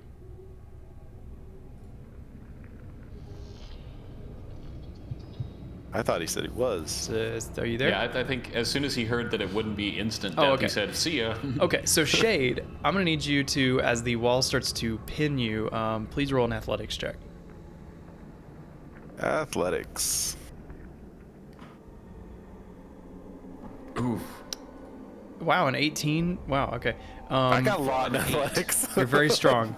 Yeah, so you can feel it start to squeeze, but Even rock breaks against the shores of shade.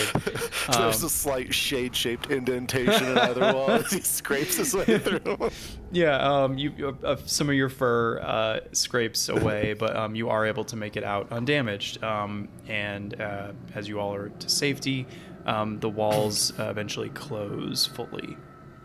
And then about 30 seconds later, the walls start to return to their original position. Well, that was creepy. Yeah, so how long does fly last? Like an hour? I think it lasts a minute. A minute, okay. Let me check. While you're checking, so as the rapids twist and turn, you approach what appears to be a massive waterfall. The water... It's 10 minutes. What, 10 minutes? Okay. The water of this river pours into a vast, shadowy chasm and vanishes. The sight is beautiful, but you find it disconcerting that such a large river could come to such a sudden end. The thundering sound that typically accompanies waterfalls is strangely absent here. It's as if the water and the noise have been swallowed by a void. And I'll say that Magus and Theagenes, you're still flying when you get to this point. Mm-hmm. Yep. So like I'm gonna go kind of over the waterfall, kind of on the other side, just hovering around, doing some reconnaissance. Do you go over the waterfall? Yes. Okay. Roll a wisdom save. Not that it matters, but you said it. It's an 11. You're frightened, and you basically something like you see something down there. Like you don't, but your mind makes up some horrible shape down in the endless abyss, and you turn tail. Yep. Okay, yes, this is Falls of Death. We're here. Yeah. So you're still looking for this secret inlet, though. So if I could get an investigation check from people.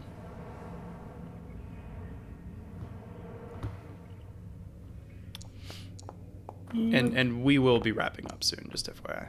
Okay. Do you want me to roll this at disadvantage? Well, yeah, actually, that makes sense. Frightened man. Oh wait, someone just knocked my die. That's crazy. Oh, it's don't worry about it. It doesn't change the result, unfortunately, at times. It's just for fun. So Theo, you and Rue combined, and Falbin as well, you spot the inlet. Near the chasm, there's a spot where the river's waters are eerily still, and so you follow that, and the canyon walls surround a small lake, protecting it from the rush of nearby rapids. It being midnight, moonlight shines down through the clouds, illuminating a beautiful ship moored along the rocky shore. Sick. Taking you guys over to a map. Oh, this is a sick ship. This is some 20,000 leagues. Yeah. Let me move this this reference image up higher so you can see it. Can you see that? Man. Yeah. Mm-hmm. Okay. So, you see this beautiful ship moored alongside the rocky shore. The ship is vast. It's large. The workmanship is just unbelievable. Though the design is ancient, you've never seen a ship quite like this. Its sails are black, and the prow is carved into the likeness of a dragon. You see no crew aboard, and you hear only silence. And I think that's where we'll end our session.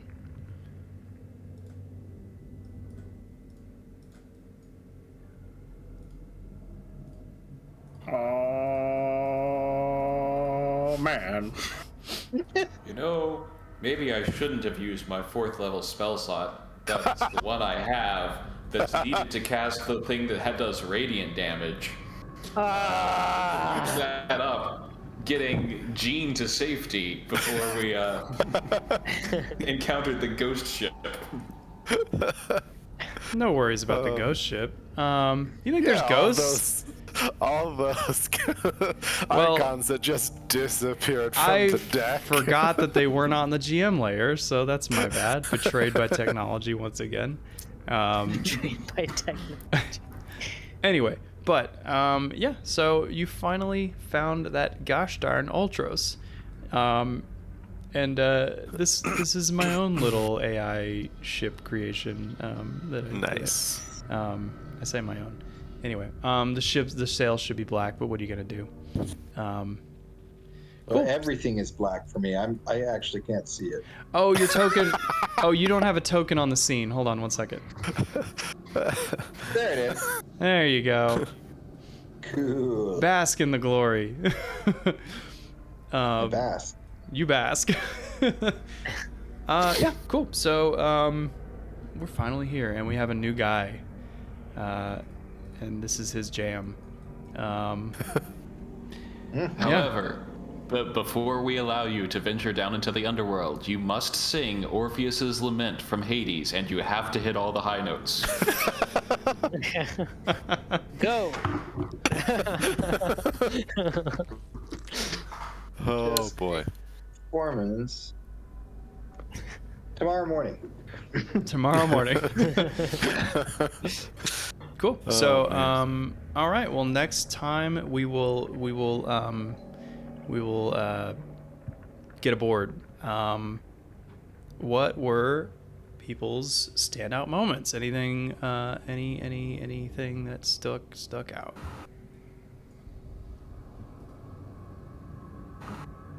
In Magus alter selfing himself into like a kaleidoscope of people to intimidate. That was pretty great. That was pretty cool. Yeah, his horror show performance. I am the one. I have a +5 to intimidation. But now the bad guys know it's a power we have. Oh, come on, like they didn't already. It was Yeah, still Lotharia cool. knew already. It was still cool. Lotharia knew. Maybe Sidon's guys didn't know, but yeah, it's probably a good idea that you guys didn't pull out the Gaius's mask. I think that would have probably been great. Yeah, they pursed their lips when you turned into him. They didn't Yeah. like that. Incidentally, Oh. did you show them that he was No. What it he was? The was? masked form. it was the masked form? Okay. Also, today Good is thing the you didn't day know him. that the tree wakes up. Oh really? Yeah. Mm-hmm. Literally the midnight that you guys arrive. We did it, boys. It's a Halloween tree. Hey kiddo, look, it's you, dead. Wow. It's your body. Isn't that great? Oh man. Yeah. Assume that'll happen at like dawn or something.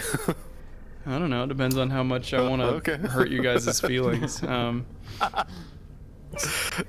mean, it's worth noting that when it, well, I mean, I guess I don't know. I assumed when it initially wakes up, it's like a normal sentient shrub. And Yep. once we put the intelligence circlet on it, things change. Wait, you I have don't the know. intelligence circlet? Yeah. Yes, yeah. we've been saving it. It's in my What? inventory. What? Why did we have to wait until next time Get so the we hell didn't have out any of here. forewarning? Okay. Wow. Okay, so that takes it from basically average to what, 19? Yes. Yep. Super smart. Okay, that's pretty cool.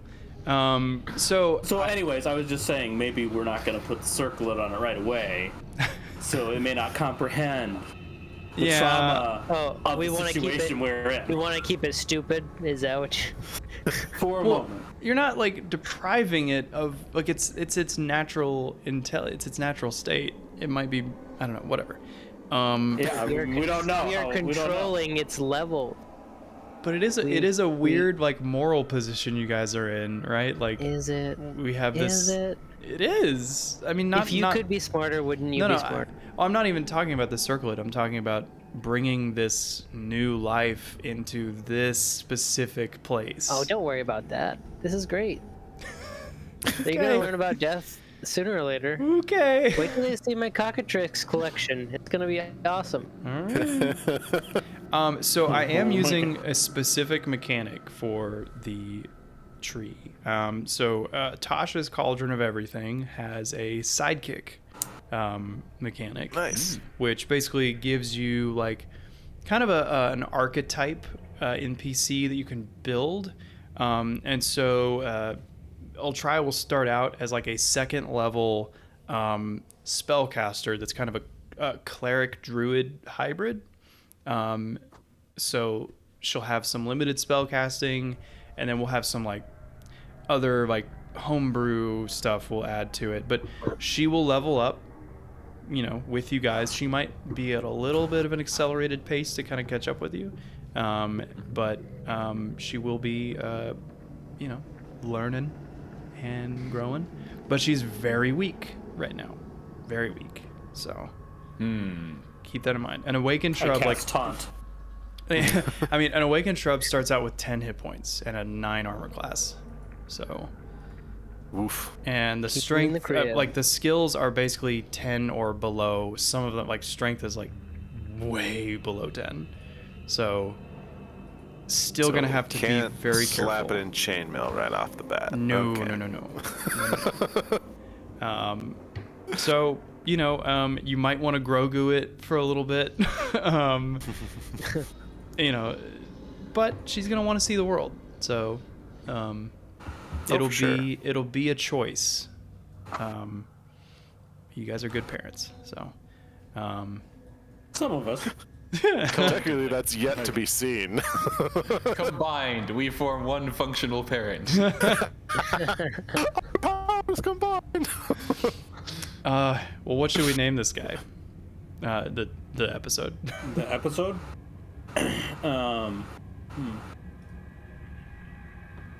Are you still recording, by the way? I am, yeah. Oh, okay. I want to get the naming process on record. 'Cause it was worth it last time. I feel there's so many good choices. One of the ones that rolls around in my head is like Booty at Midnight. I feel like your name privileges should be revoked.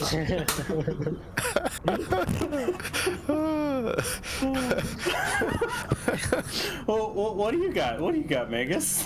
I have you meet at a tavern again. Meet at a tavern again. It's pretty good. It's pretty good. Oh man. Matt, any ideas? Technical Linus tips. No. We'd get infringed. I've got no ideas. Great. Well, your turn's next. I like you meet at a tavern again, like ... again. Yeah, that's actually a pretty good one. I was gonna say like the new guy. The new guy. That's good. That's pretty good.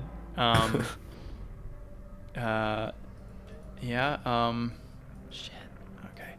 I will consider these options. Contemplate on them, I will. I'm very excited to continue, and Matt, super glad to have you on board.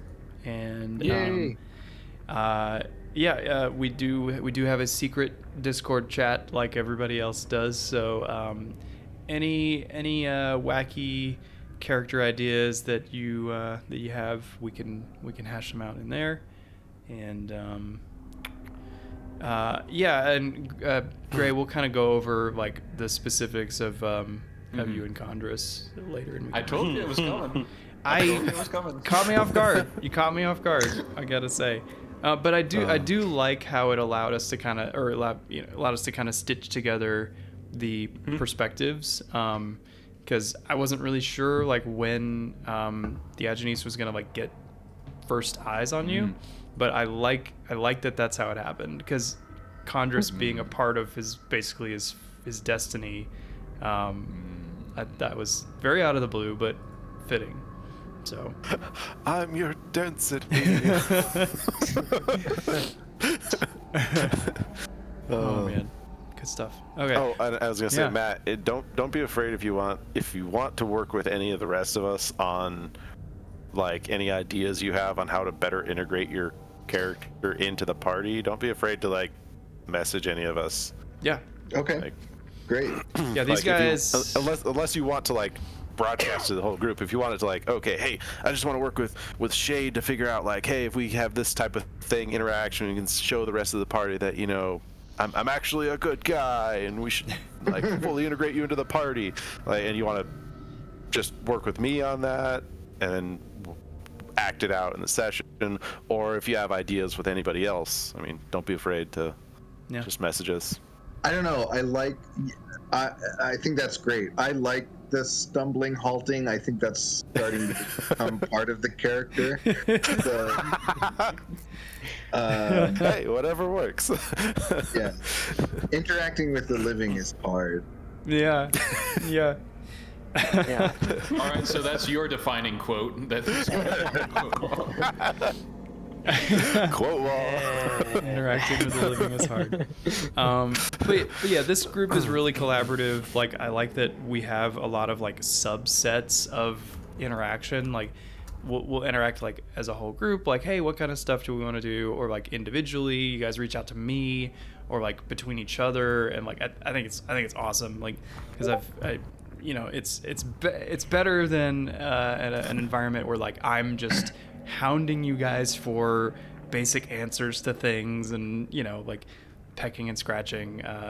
Like it's a very like communal sort of process, and I love it. God, thanks for bringing Timon back. I was actually like, I was thinking the other day, like, man, we haven't had Timon in an episode in a while. Timon, Matt, is Magus's uncle, and he is estranged from the family, so he doesn't live in Mitros. He lives in Astoria, and he's basically like if Hulk Hogan and the Green Goblin like had a baby, and then took a bath in acid. No, he's just, he's like a pyrotechnic, but he's also a very skilled alchemist and rat hunter. And you never know when he's going to pop up from a hole in the floor. That's kind of his MO. So He sounds delightful. oh, he's great. He's great. Magus, and I think also Gray, does not like him very much. More Magus, but yeah. But he's fun. No, he's taking care of some basilisk eggs that they recovered. And Yeah.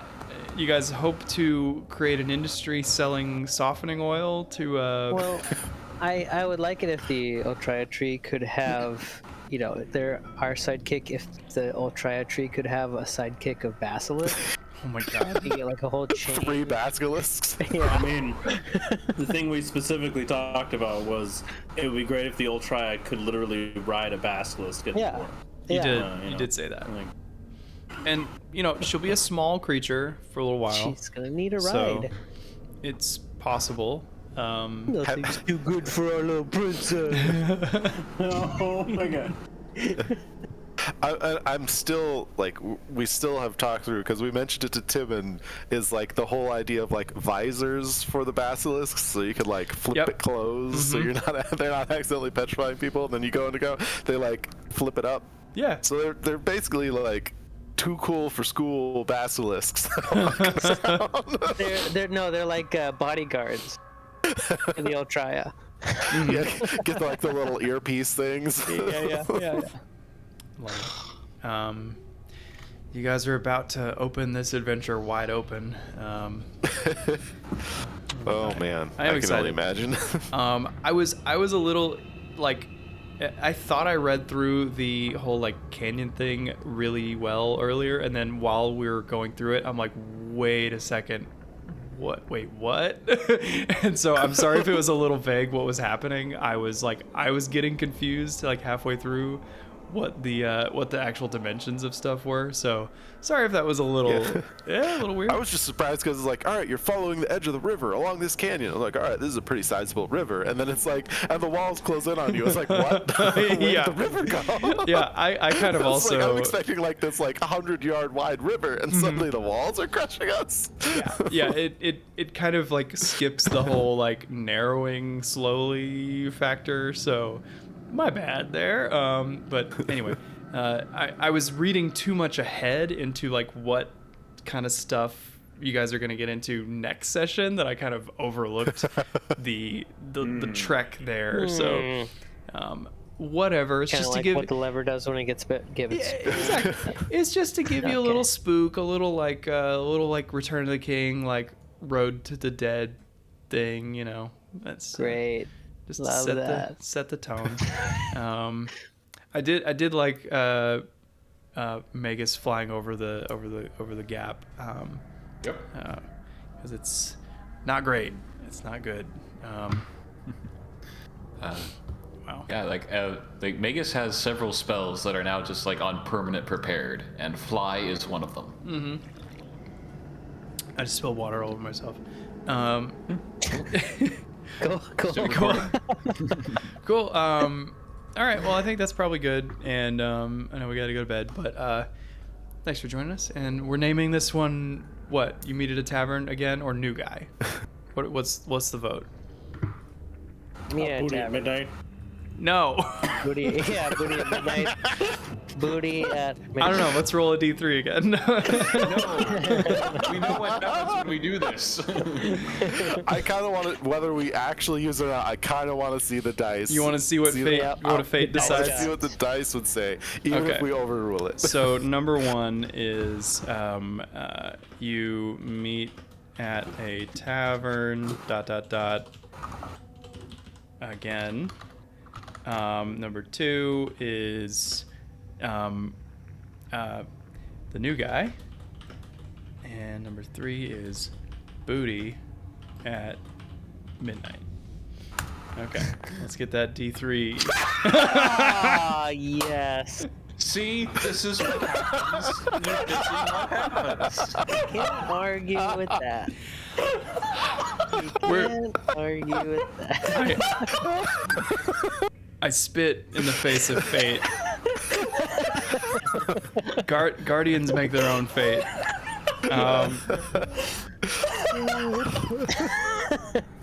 So we're going with option one. And I'm gonna quit. I love it. I'm gonna stop recording. I love it.